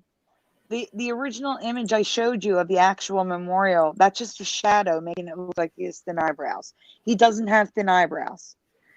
They're thick. This is No. what I remember his eyebrows looking. This is what I remember right here. That's much Thick. better. Brooding. He looks brooding. Sandy, I wonder if it affected it on the Mount Rushmore. We'll have to I'm check. I curious didn't to check know. yet. Like, I don't I remember wonder his if it eyebrow affected being that like picture this. though. Yeah. I don't remember him being like, really? Like, that's the look. That's the look. When I think of someone like looking at somebody like, seriously, are you for real? That's the look. That's funny. Because I can do that with my eyebrow. And I'm sure it's what my face is doing when I'm saying that to somebody. That's funny. Good night, Call for Zero. Thank you for coming. Thank you.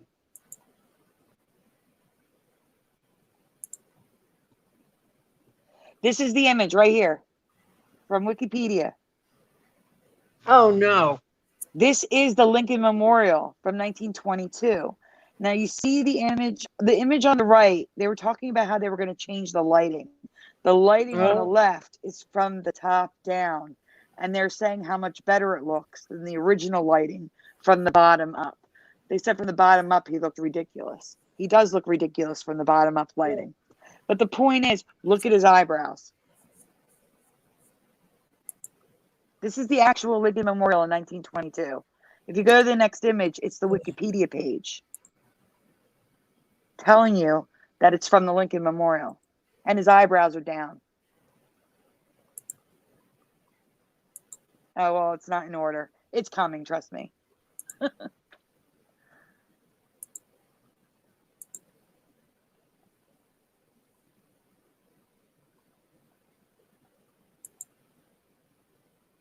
So many people remember the eyebrow. There it is, see? Statues of Abraham Lincoln, Lincoln Memorial, 1922. It is the Lincoln Memorial head, and his eyebrows are down. And now it's not. Now one is up in the air. Yeah. Yeah. That's weird that they have one eyebrow up. Yeah, like that.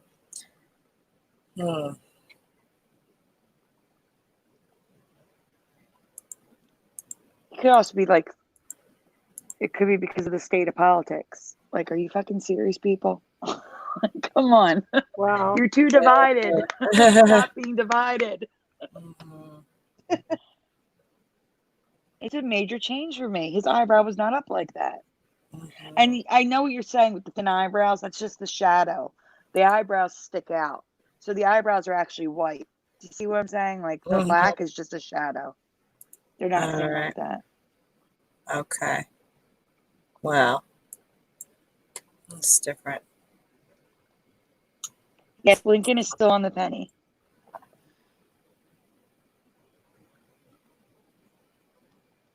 There's only a couple folders. We only had a few things. So if you want to go through them, there's 3 more. One is what I covered on Mandela Monday, but the leg lamps. You might as well do that one first. The Christmas story, the first Yeah. folder, because Theresa wanted me to show Well, it here. explain it for people who don't get it. Well, we're gonna ask the question. The graphic is right there. The first folder, top left. They just give it away. For those who didn't see Mandela Monday, what color is the lampshade on the iconic leg lamp in the movie A Christmas Story? Chris. It was a 50-50 split on Mandela Monday.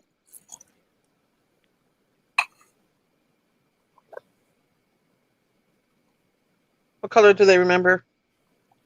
No one's answering. You guys remember A Christmas Story? We're already at a 50-50 split. Doe Jane remembers yellowish mustard, and Rich Sanic says it was red. 50-50 split. Rich?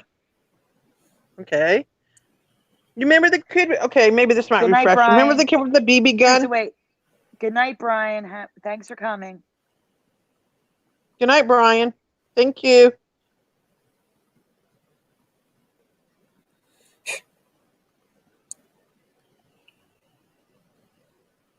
True TNT says, I realized that the lampshade was the dress of the stocking and had no idea. So did Fizzy on air. She realized it on air. Wow. Well, should we tell them what color it is now? Esther says, I want to say reddish brown, which would make sense because a red lampshade, when you turn the light on, would have a brownish tint. It is like that yellowy, like a yellowy gold color, like more yellow than gold. A golden yellow. There you go. And Teresa remembers red, and I remember red a bit. I have a dual memory on this, to be honest. But Teresa's 100% red. And we have residue in the folder. I hope I don't get a dual memory. Huh? I said, I hope I don't get a dual memory on this one. Because I like the red better. I like the red better, yes. It was pointing out the stocking was missing, but this is a recreation. This is a piece of art. This isn't the actual leg lamp. Yeah, look at, and that's So in the their stocking- own packaging. Look at that. Yeah, Their own that's their own packaging. packaging. They made it red. Why would they put red if it was their own packaging? They would put yellow, right? Yeah, why didn't they make it There's yellow? another one. Especially since yellow, it made more sense for the bottom part of the leg because the leg was a white woman's leg. You know what I'm saying? So yellow would match better than red. Tattoo. Why would somebody get a tattoo with the wrong color? They did it with red because that's what they remember. I want to know why the bottom of her leg looks like there's countries on it, like it's like a world map on her leg. Every time I see that, all I see are like the countries on her leg. Okay, so Captain Morgan's made a few of these lamps, and they used a red lampshade too. Oh. Mm-hmm. I think those are supposed to be... and they did the Captain Morgan look. I think those are supposed to be holes, Sandy. I don't know. Better hole. Maybe. No, because there's crisscross across them. Oh. It's weird. Leg lamp, there it is red again.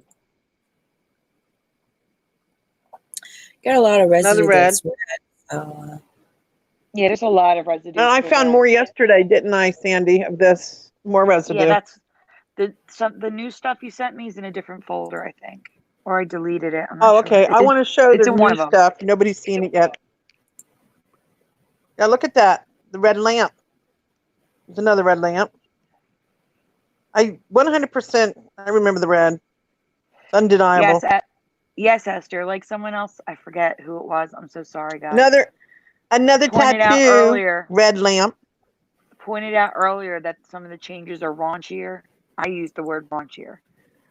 Maybe it's preliminal, less taste or something. Red would be less taste. Now that's like an orangey. That looks yellow to me, Theresa, but you sent it to me, so I included it. That looks like an orangey yellow to me. Yeah. Yeah, that one's a little, yeah.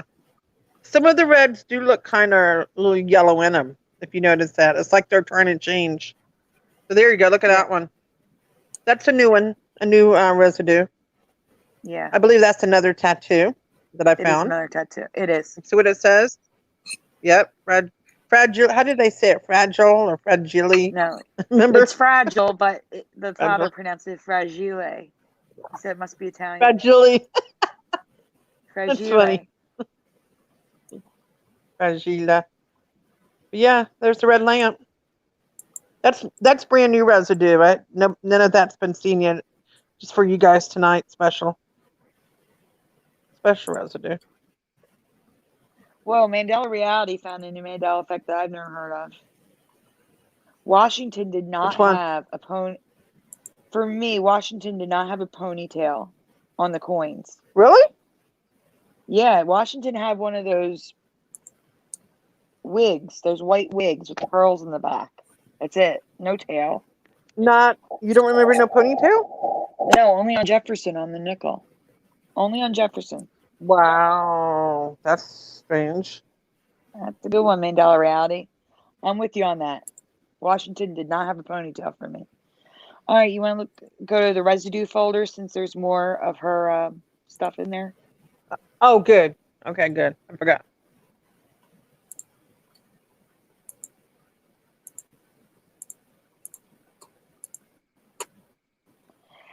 And then the last folder that we're going to be talking about after the residue, I figured out what's wrong with Slimer. Not the butt part, something new. Why he looks wrong. And we're going to talk about it. Because there's only 4 folders, that's it. Unless we didn't do the chupa. I don't know. Thought we did. Oh, yes. There's other stuff in there. I think we did. Guys in the chat, if you remember if we did the chupa lollipops last week. If we did them or not, yes or no. Hey, all right, Theresa, talk about your image with the flag. Yesterday on the way home, I went to have Christmas breakfast. I'm going to call it breakfast. And on the way home, I noticed this building that I've noticed a lot. And I decided to take a very fast picture and more pictures until I could get it. I was going 65 miles an hour. Not me, but my driver. And I got the shot, and I wanted to share it with you guys. The back of a building has a red bar flag. It's like a pub or a bar where you can go in and eat and gamble, I guess. But I wanted to share this anyhow. Okay. True TNT says. True TNT said we did not talk about the Chupa Pop, so we're gonna cover that one tonight too. Curious, can you zoom in on that so they can see it? Somehow they can see it. It was a bit, like I said, everyone. I was in a car going 65 miles an hour, so I kept hitting my phone, click, click, click, click, click, and I finally got a shot somewhere in the midst of all the shots. There you go. See, that's from an expressway, so I'm lucky I got it going down. But you can clearly see the red bar underneath. I was like, yes. So, thought it was a good shot.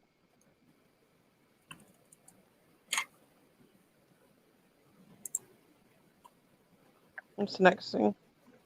Thank you for sharing that.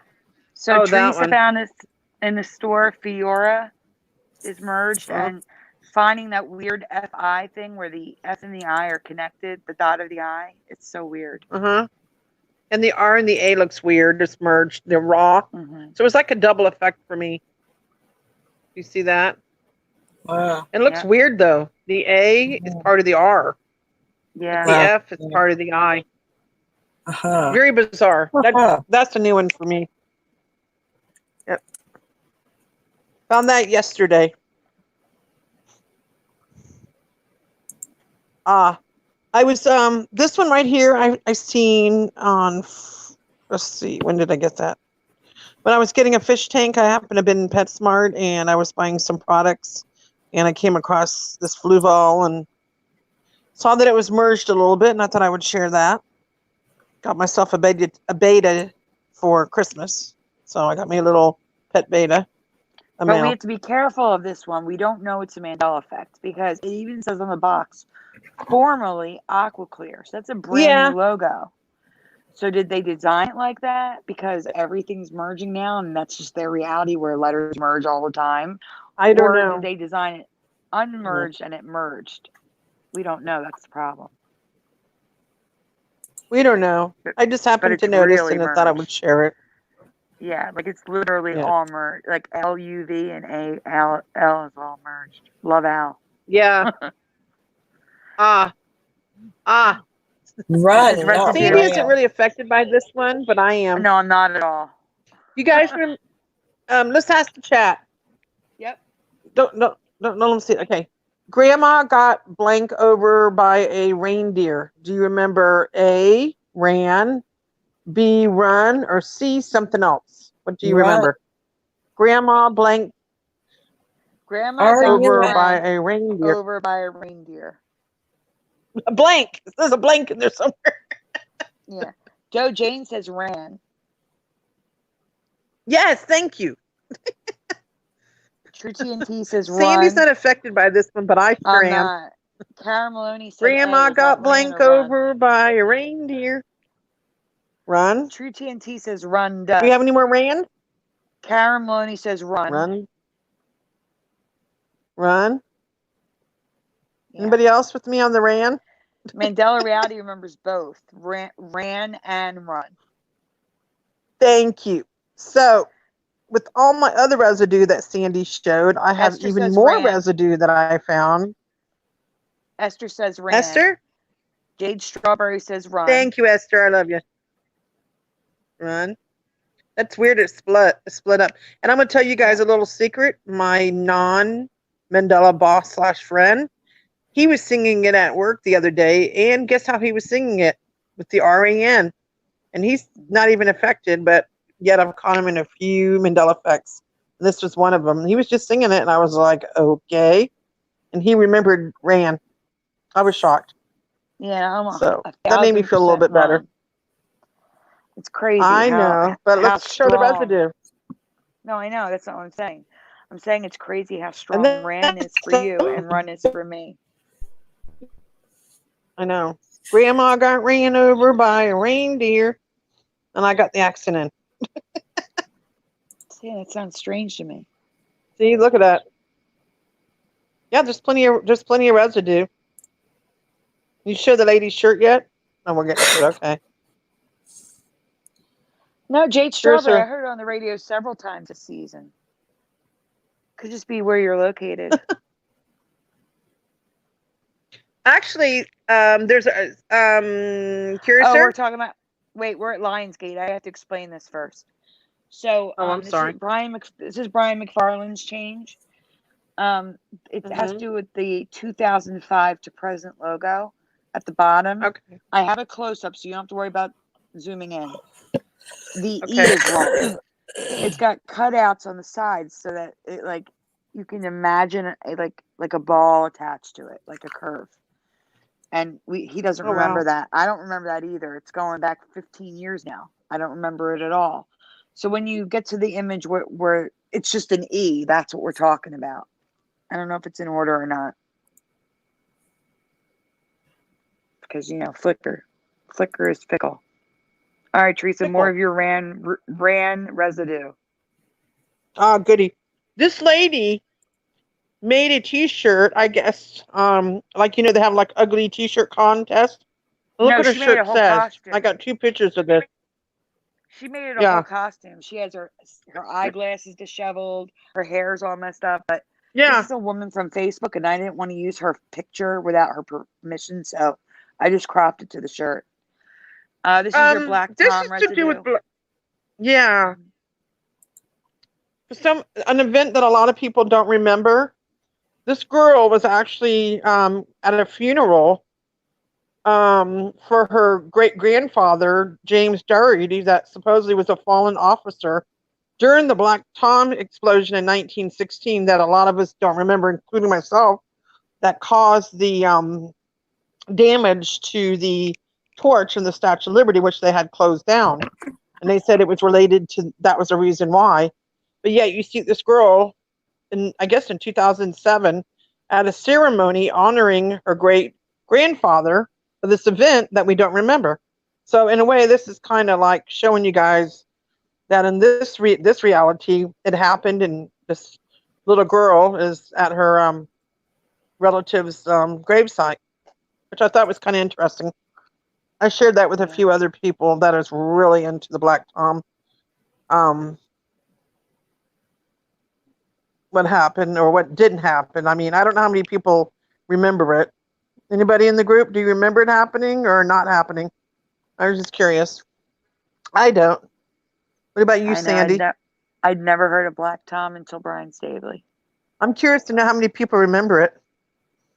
You got a yes or a no? You do remember it or you don't remember it? You can ask. I'm not in the chat, but you could ask you guys. Says no.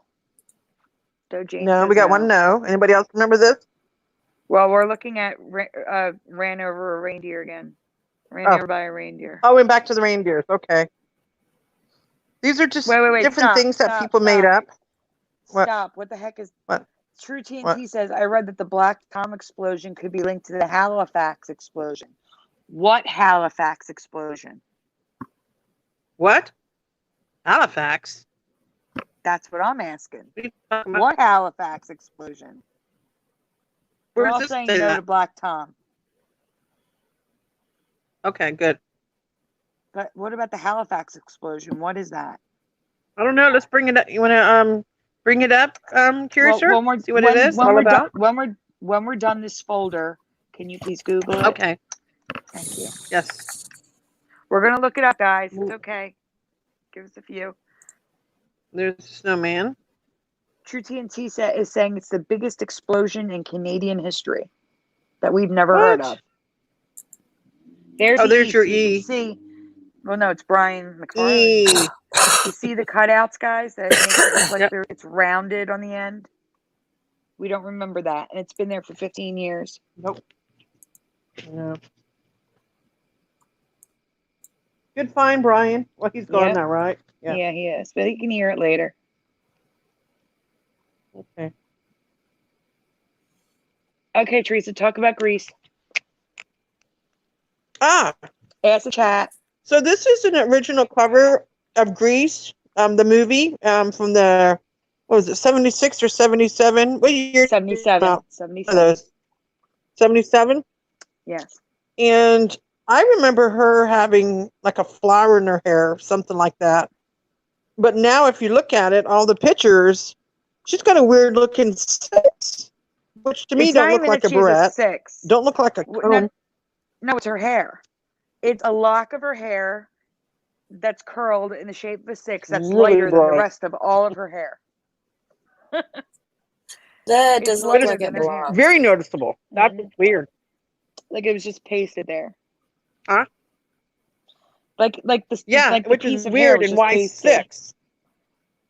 Mm-hmm. So the question for the chat is, yes or no, do you remember a flower in her hair? Or what do you remember in her hair? Anything at all? Or nothing at all? This But would be for me, that is pretty noticeable. This is from the end scene when they're singing the "We Go Together," like the random words that I can't even think of right now. It's the end scene. Yes. Okay, everybody's saying no, just hair. Karen Maloney and Hannah Walker, no, just hair. True TNT, not sure. Guys, I'm sorry, I turned the fan on. It looks weird. I mean, when I seen it, wait, Joe Jane she just had regular, Joe Dane says, yeah, I thought she had a white daisy type flower and a cigarette too. Oh yeah. So did the cigarette turn into a 6? No, in the movie scene, I think I remember her with a cigarette. I And do. she threw it on the Remember, she ground, and then smokes they it, start and they singing. tell her to throw it down and step on it. Remember? And she They twists tell her her to foot step back on it, and and she forth, moves her putting shoe it out. around. Right? Yes. Yes, And then they go 100%. into the Yep. song part, and it's the end of the show. Yes. In a yes. comb. That's what I But remember, I Jade don't remember that in Strawberry. her hair. I remember a comb holding her hair up. I do remember that, but I think that's the other side. It's weird looking. Dawn in my group said it used to be a flower, and I agreed with her. So even in my group, people remember it being something else, Yeah, but not that. I remember a flower too, Yep. but never anything Thank you, like Dawn, for that. That doesn't pointing even look like hair or real life. that out, because I have Wasn't it a was blonde. better image. just There's a looks better wrong. image That of was it in never its there. folder. As you go further, there's a better image of this in the folder. Keep going. No, Yeah. that's it. There's no more. Yeah, there is. There's an arrow on the right. Yes, there is. What the heck? There was another image. Oh, that's it. This Where'd it is go? all the images. That's weird. I don't know where it went. Maybe it didn't upload. Maybe I was having What upload happened? issues again. Maybe it didn't get up there. Or maybe you had to refresh the page. I don't know. I have to look at my image here. Hold on. I'll go to my Flickr. That Strange. says 12 photos. Curious what mine says. Residue. No, 12 photos. It's not here. So weird. I'll just send it to you really quick. So you can see it's definitely Thank you. you're welcome. Thank you. As I say, I'll send it to you real quick, and now I can't even find it. Come on. Where did the image go?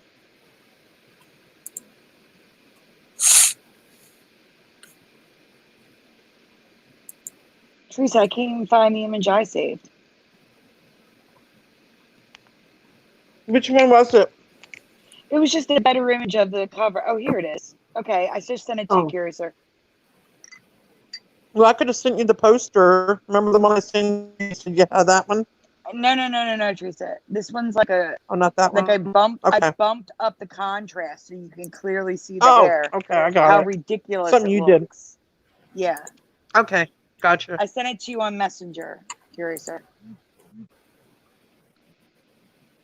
Yeah, I know. That doesn't look right at all. It Oh, it stands looks like a out. piece of hair that was added in. Yeah. That's weird. Why would they do But- that? I don't know. All right, but I don't know. Why would they do that? Because it's the same color as the flower everybody remembers. Well, the ones that remember the flower. But anyway, can you go to the Slimer folder, please? Okay, so guys, while we were talking about the Slimer butt these past couple of weeks, every time I showed it, I was mentioning how he looks wrong. And I figure it out, it's the teeth. The teeth are wrong. It looks like he's wearing dentures now, and I've even said that. But I found residue of what I remember. He has too many teeth. He was missing teeth, and his teeth were crooked, and they were yellow, and now they're white and perfect. Oh, wow. Interesting. And Sandy? Yes. Yes. He went to the dentist. He went to the Yeah. dentist and got dentures. They were hurting him. So he Yes. had them pulled in dentures instead. Yeah, he had a makeover. But Slimer got a makeover. I have images of the actual movie, like a scene everybody remembers when he's eating the hot dogs, and you can see all the teeth. It's crazy. This is an official mask by the an official Ghostbusters mask. All the teeth. It's crazy to me. Yes, he looked more goofy because his teeth were all messed up. I'm going to show it to you.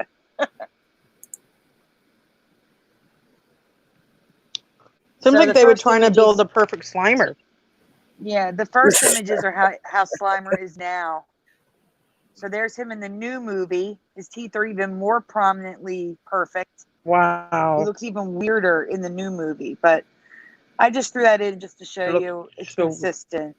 It's more about the old movie because more people have seen the old one. There's the old one. The teeth were even bigger. And that just looked so wrong to me. His nose is too prominent. Everything's just wrong. There's him eating the hot dogs in the movie with the teeth, the big teeth that I don't remember.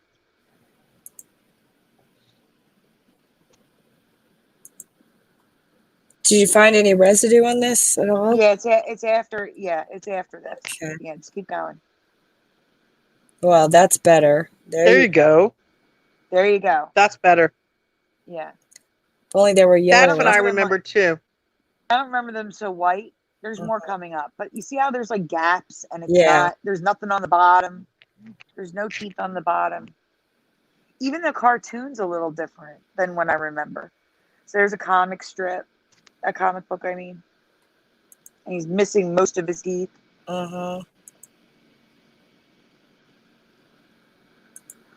This is the actual cartoon. He's only missing one tooth now, and it's too many teeth. They're too perfectly aligned. So even the cartoons changed for me.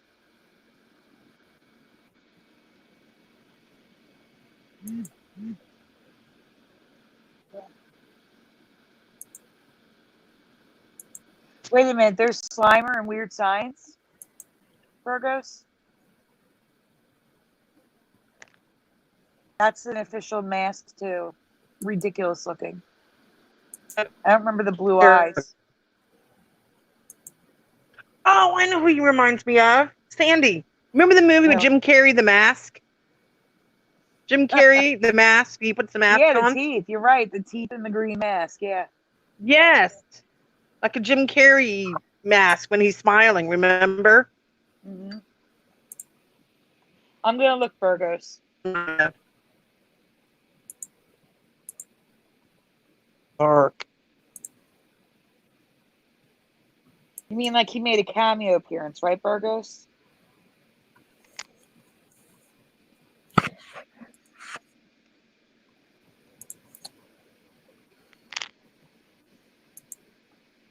Or like when Chet turns into the blob monster. Maybe that's what you're thinking of.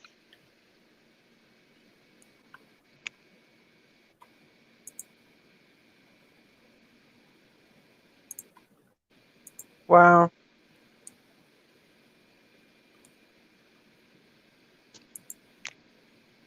Yeah, the only thing I'm finding that's related to Weird Science isn't Slimer, but when Chet hit the brother, is turned into like a blob monster. And yeah, the teeth are more like what I remember. So I'll send it to Curiouser. But it's not Slimer.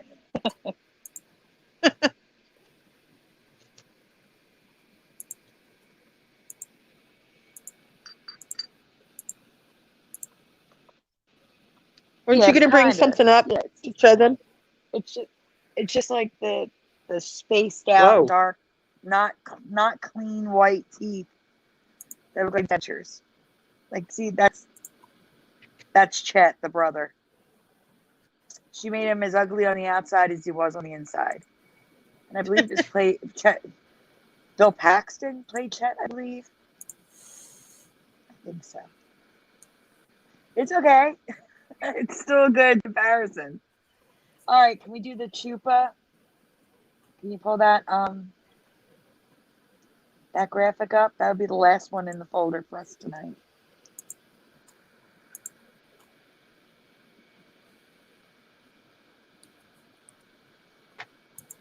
Sandy. Yeah. Weren't you going to be bringing something else up too that we spoke about earlier, and you said you'll bring it up later? There's stuff that's not in that folder. I don't think it uploaded. I was having upload problems. Are you talking about the Mickey Mouse? I gotta send her some stuff. Yes. Yes. I'm gonna send her. You're gonna bring something up. Stuff didn't upload. Okay.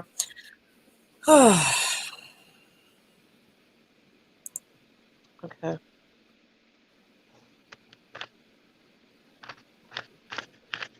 You okay, Curious, sir? You getting tired? Yeah, I'm okay. I've got a few Yeah. things to show too. But how many? Okay. What is the folder called? Oh, there it is. I found it. The graphic with the Chupa Chupa. lollipops. Okay. I'm bringing And the I could graphic. be alone on this one, but Chupa? that's what I remember. Is that candy? Candy? Chupas? Yeah, it's a lollipop. Why do I remember them? 1P or 2P? Chupa. Why do I know that one? Oh. I have to see it. It's only one image. It didn't upload. I'm going to send you That the looks one image. weird. We're going to show it later. So, guys, fill in the blank. Spell what you remember, please. Chupa. And if I'm alone on this, it's okay.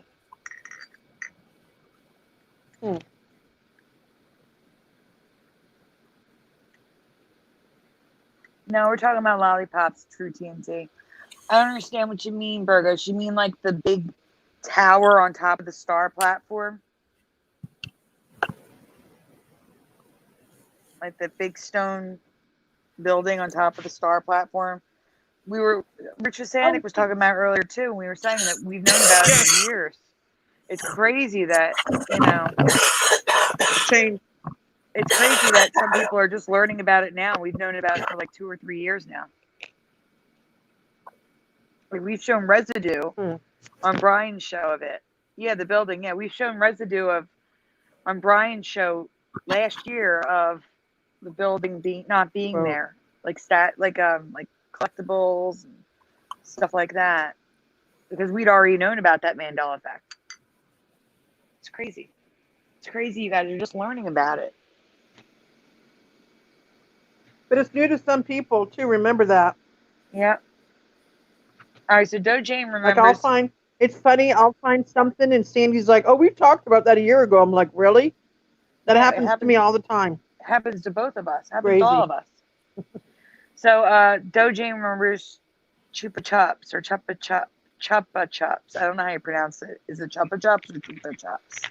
Chupa? I'm going to go with Chupa Chups. It sounds nicer. Chupa. Chupa? Wow, Burgos lives in New York, and it just changed for him. That's crazy. Is it missing an S? No, I'm not going to tell you yet. I'm waiting to see if everybody else remembers. Oh, okay. Guys, this looks weird to me too. Chupas. I'll still look at it in case the actual shape has changed for me. Guys, does anybody know the name of these candies? Hannah Walker, never heard of it. Thank you. It's okay if you guys have never heard of it. Just let me know. Okay, so Burgos Chupa Chups.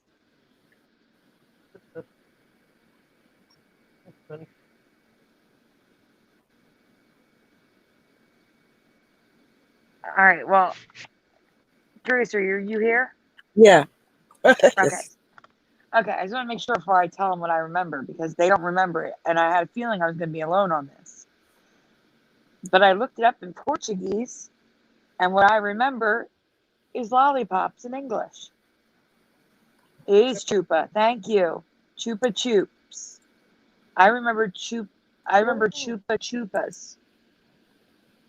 Not chupa chups. Chupa chupas. And in Portuguese, chupa chupas is lollipop in English.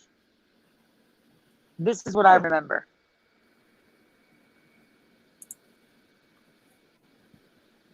The A is missing for me.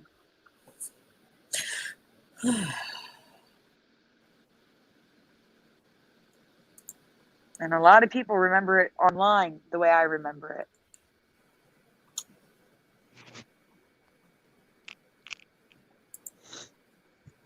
Interesting. Yeah, the troops just looks wrong to me.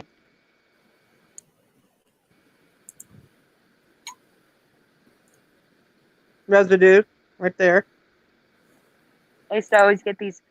Oh my God, growing up, my grandparents lived in Camden, New Jersey. Wow, look at that. More residue. Chupas. Yeah. That looks more familiar. Yeah. Yep. Great residue. And I used to always get them. They were a nickel. Wow. That's cheap.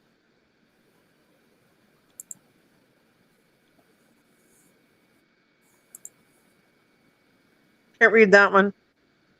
There you go. Chupas. Yeah, I know. A lot of people There you remember it go. the way I do. Wow.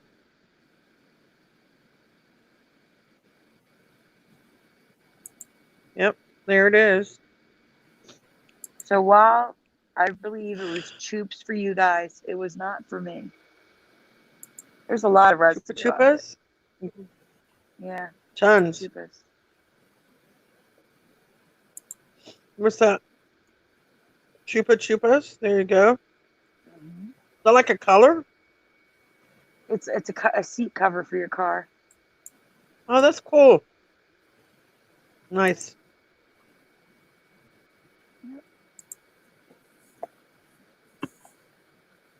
Yeah. Oh my gosh, the Halifax explosion killed 1,000 people. That's horrible. And I we've never never heard of that it. before. No. Me either. Who found the Halifax? To be fair, how often do Americans don't get much world history, and when we do, it's like Roman Empire. You know what I'm saying? It's not like what happened in Canada. You know what I'm saying? Like, we don't learn much about Canadian history. No.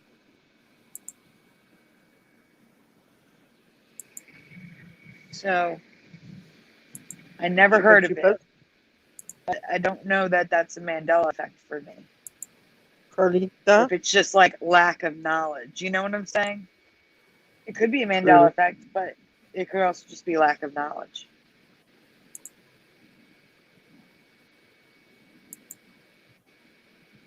Wow, you found a lot of residue, Sandy. There is a lot of residue. Wow. Okay, I mean, and like I said, it helps that chupa chupas in Portuguese is lollipops in English. It would just make sense to be chupa chupas. And candy. There we go. But, the title of the video is Chupa Chupas. Nice. Yeah. That's a candy fan, Chupa Chupas. What's And that that's one? the beginning again. I think that's the beginning again. Yeah. Nice residue. That was a good find. Thanks. Very good find. Curious, can we look up the Halifax explosion Oh. really quick, and then we can talk about what you want to talk about? Halifax explosion. Okay. Yeah. Is it HALI?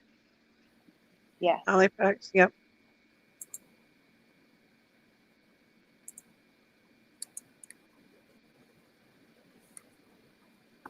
$1917. Does that sound right?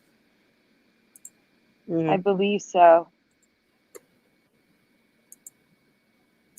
Black Tom explosion was 1916. Halifax was 1917. That's too weird. That's too coincidental. Being so close.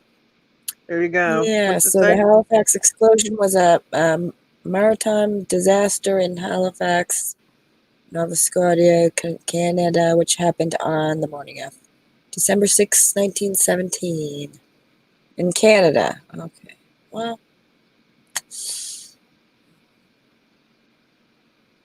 I'm going to have to ask Noble if he's heard of it. I'll ask Noble. Sandy, who found that one? The Halifax one. True TNT. True. Thank you, True TNT. Thank you.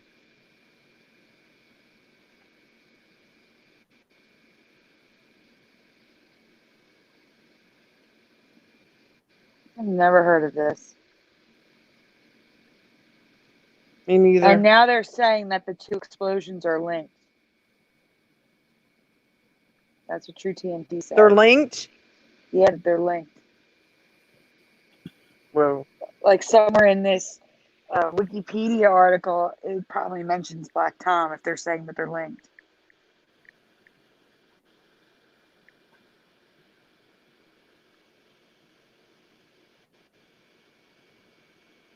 It's crazy. Okay, approximately 20 minutes later, at 9:04:35 a.m., the Mont Blanc exploded. Was the Mont Blanc a ship? Mm-hmm. Oh, okay. And so this is what happened in the, okay. Yeah. Just interesting. Never heard of it. Me either. Wow. It's a new one. Wow. Thanks for sharing that, True TNT. Yes, nice find. All right. What do you have for us tonight, Curiouser? Alrighty.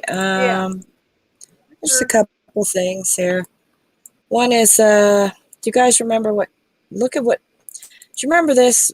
Look at what happened to the United Artists logo. Ah. Yeah, we covered this before, but that looks worse than it did before. It's Yeah, changed again. exactly. It's even worse now. I swear it's changed. It was merged before, now it's the same letter. What? Yeah, I know. Look at this. You serious? Yep. Look at that. No. I don't remember that. Anyway, we could flip. look it up. Logopedia. We'll have to show Brian that one. A flip.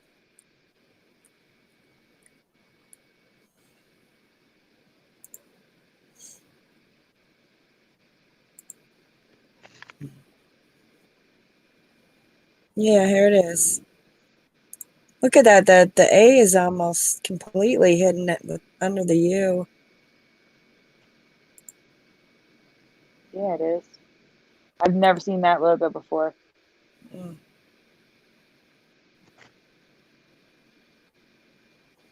So that's what that's looking like now.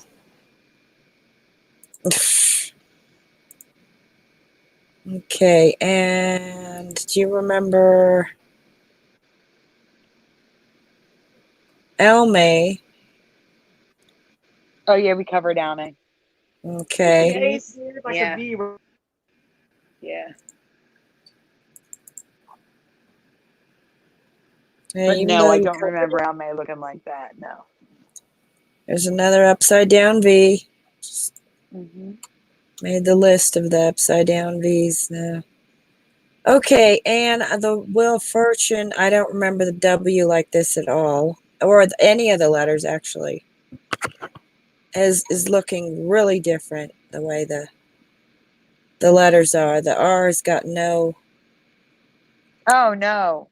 nothing That is there. totally.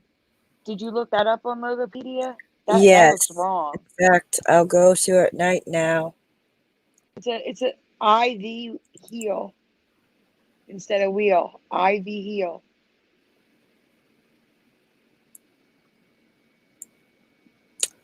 Look at the R. There's no hole in it. Oh yeah. Yeah, it looks ridiculous. Okay. Oh no.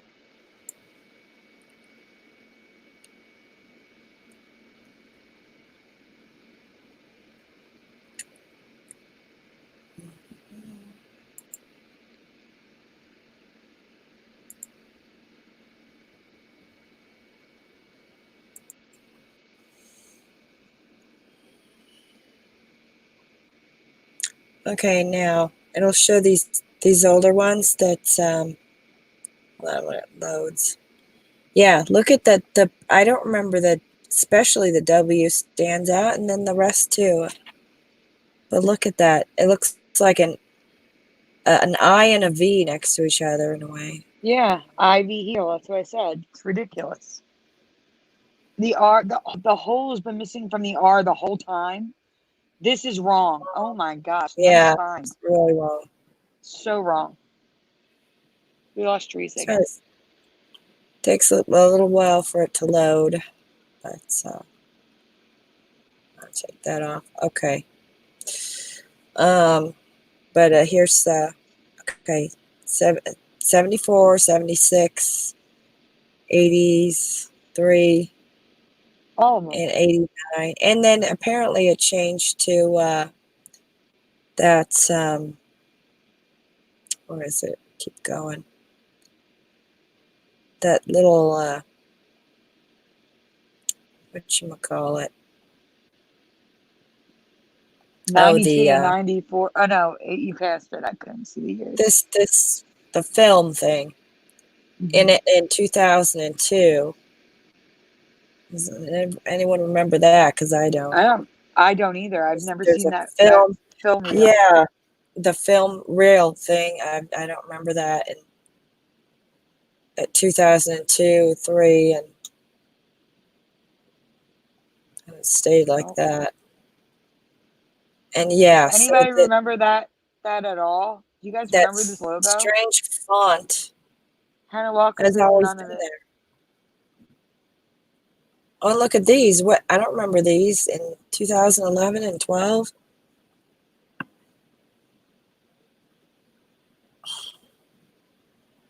It's all wrong.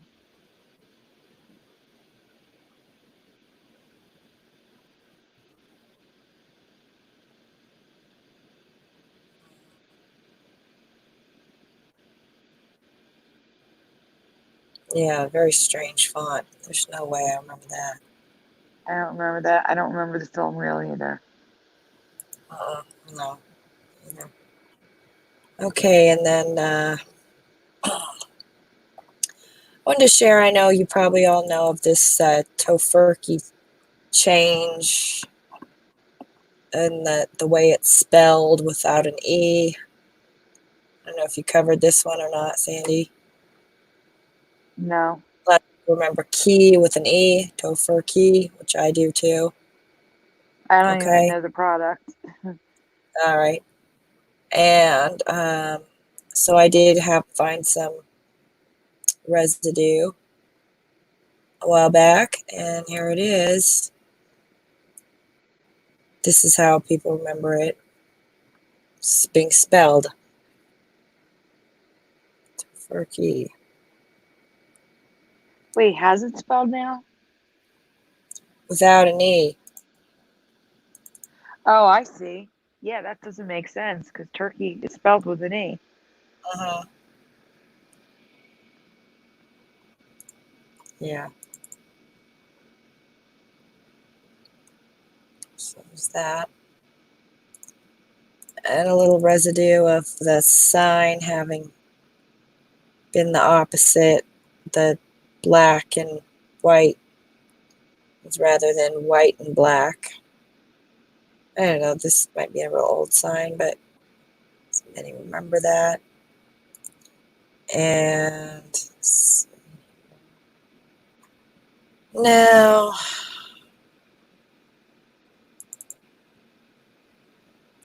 we heard that the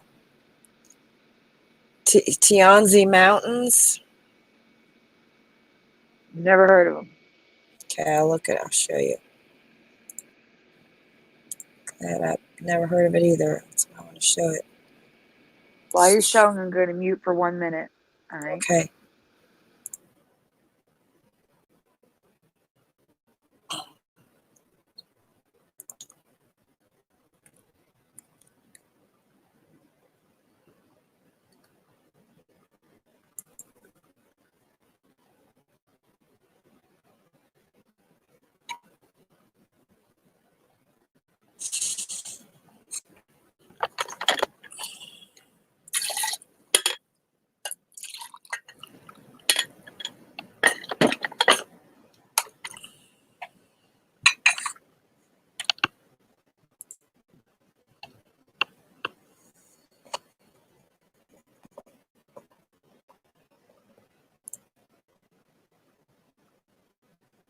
Oh.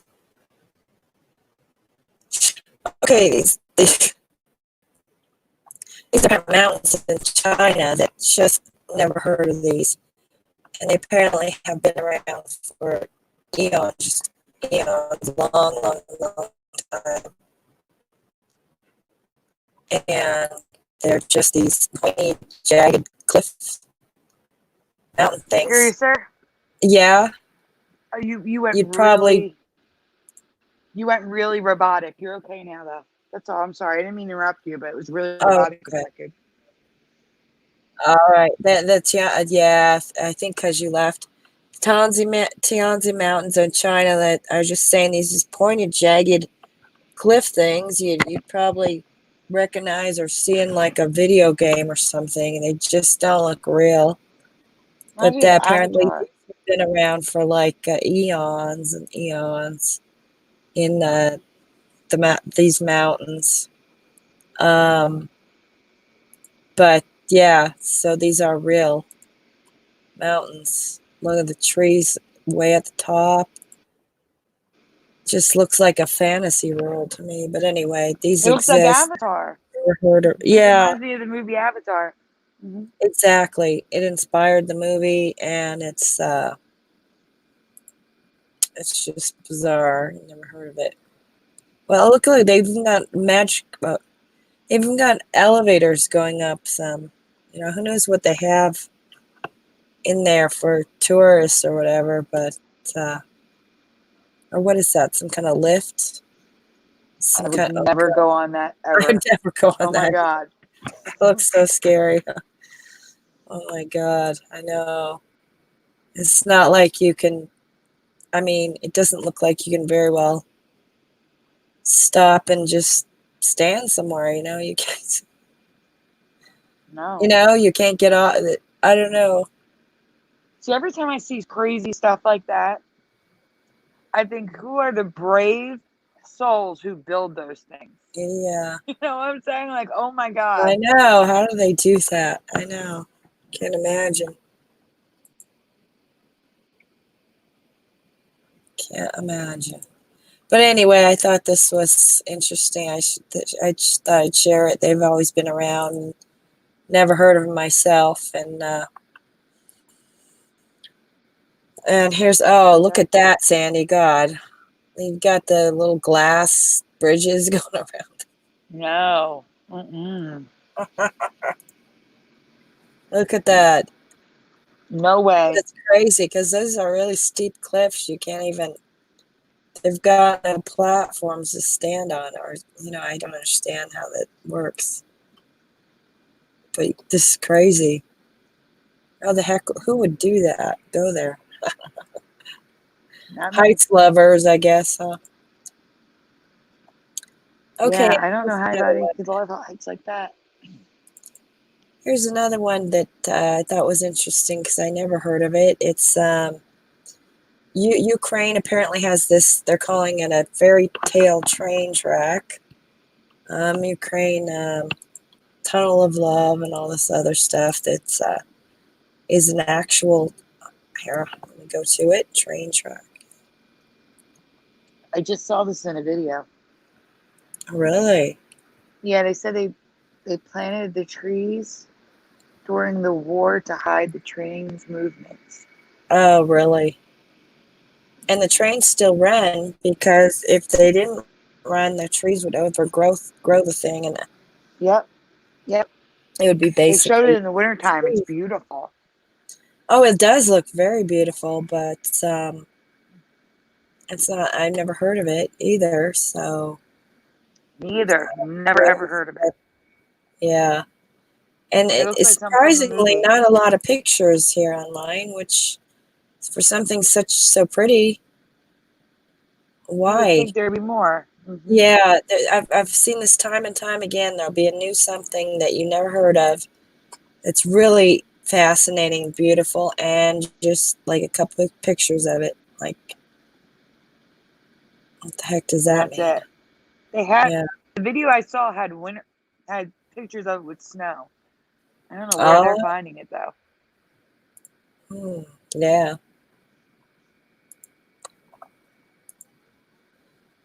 Okay, and this is the tree of Interesting. One of the articles you were clicking on said fairy tale tunnel of love found exactly. in the Ukraine. Like they just Yeah. found it. Right. Mhm.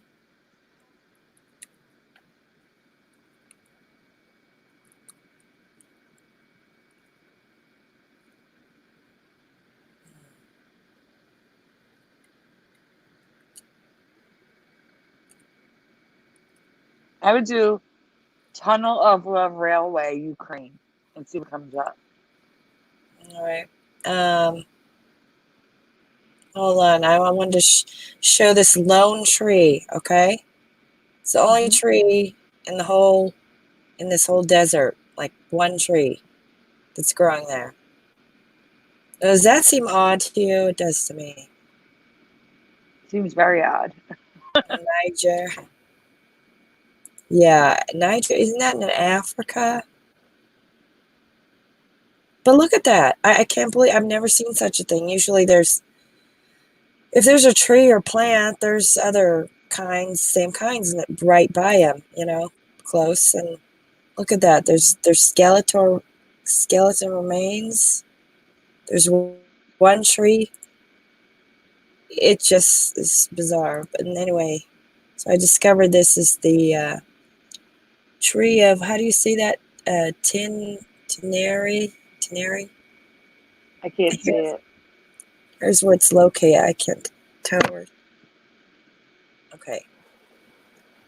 I would say it's Tenere or Tenere.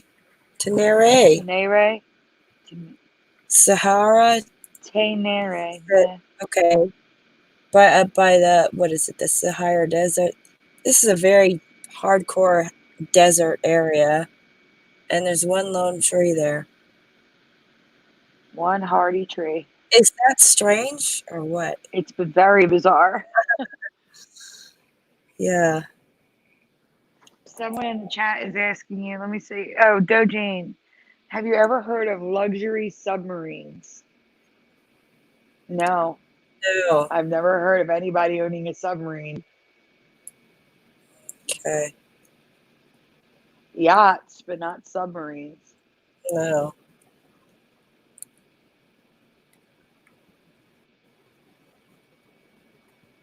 It's very strange.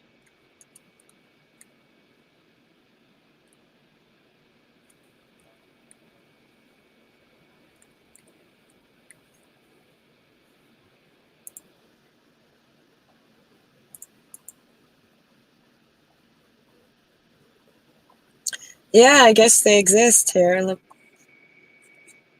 Wow. $1 billion luxury submarines.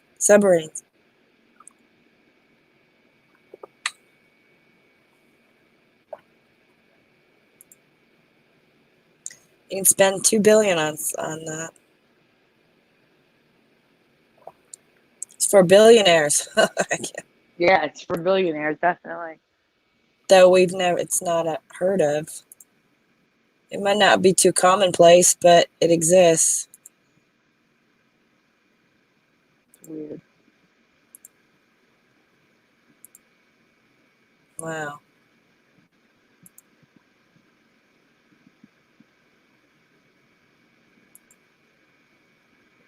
Here's the inside. Just hang out underwater. Yes. No, thank you. Yeah, really. No, thank you. Too much can go wrong. If a boat sinks, you at least can swim. Like, no. Okay, and so another one is, many remember Bill Cosby dying. Here is having died. I do. I remember him having but died. I also live in Philadelphia, and everything Bill Cosby is told to us. And this Well, was told to before us. the whole this whole trial thing. It was long before then. That's what I mean. Like before the trial thing. Yeah. Anything and everything with Bill Cosby. He'd come and speak at Temple University a lot. It was always on the news because he's from here. You know what I'm saying? Okay. Like, so I would not be affected by that. He's too close. Interesting. Yeah, I remember him having died a while back. I don't remember what year or anything, though. But some people remember that. And let's see, this was somebody had remembered the Preliminal says vaguely. Vaguely. He vaguely remembers Bill Cosby dying. Hannah Walker said he's in jail. Yes. Thanks, hon. TNT says do not recall Bill dying.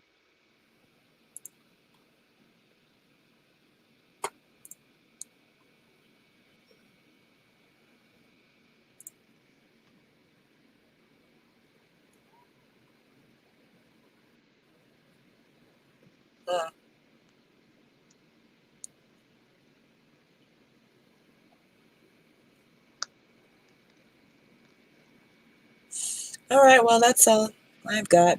Just a few things. That's all you got today? Yeah. Oh, there's one thing I sent you. In Messenger. Theresa wanted to show this residue. She found Mickey Mouse in a cartoon with suspenders, like many people remember. All right, I'm going right now. Okay.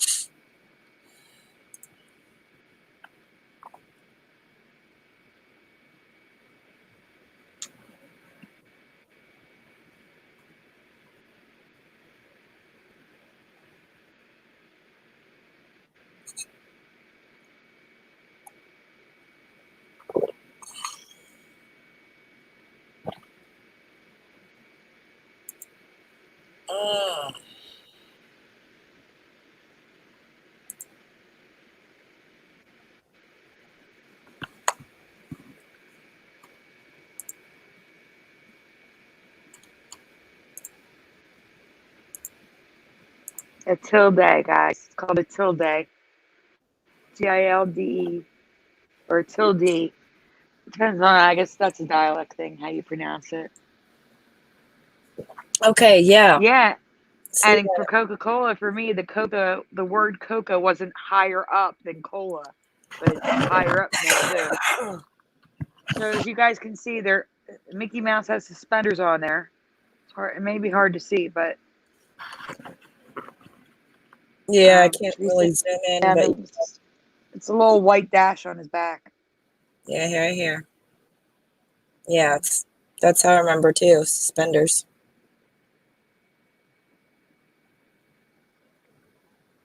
Brody made it just in time for the end of the show. Hey, Brody. Merry Christmas. And that's it. That's all we got for tonight, guys. We really hope you enjoyed the interview with SMQAI. Yeah. And we thank SMQ again for coming on. It was so nice that you stayed as long as you did. That was great. And we thank all of you guys for being here. Thank you, yeah, everyone, for watching the show. Hope you enjoyed the show, and we will. I don't know. We'll be back here soon. For the next show. Keep an eye out for a promo. Yes. And everything. So good night, everyone. Till the next show. All right. Good night, everybody. Okay. All right. Bye. Bye.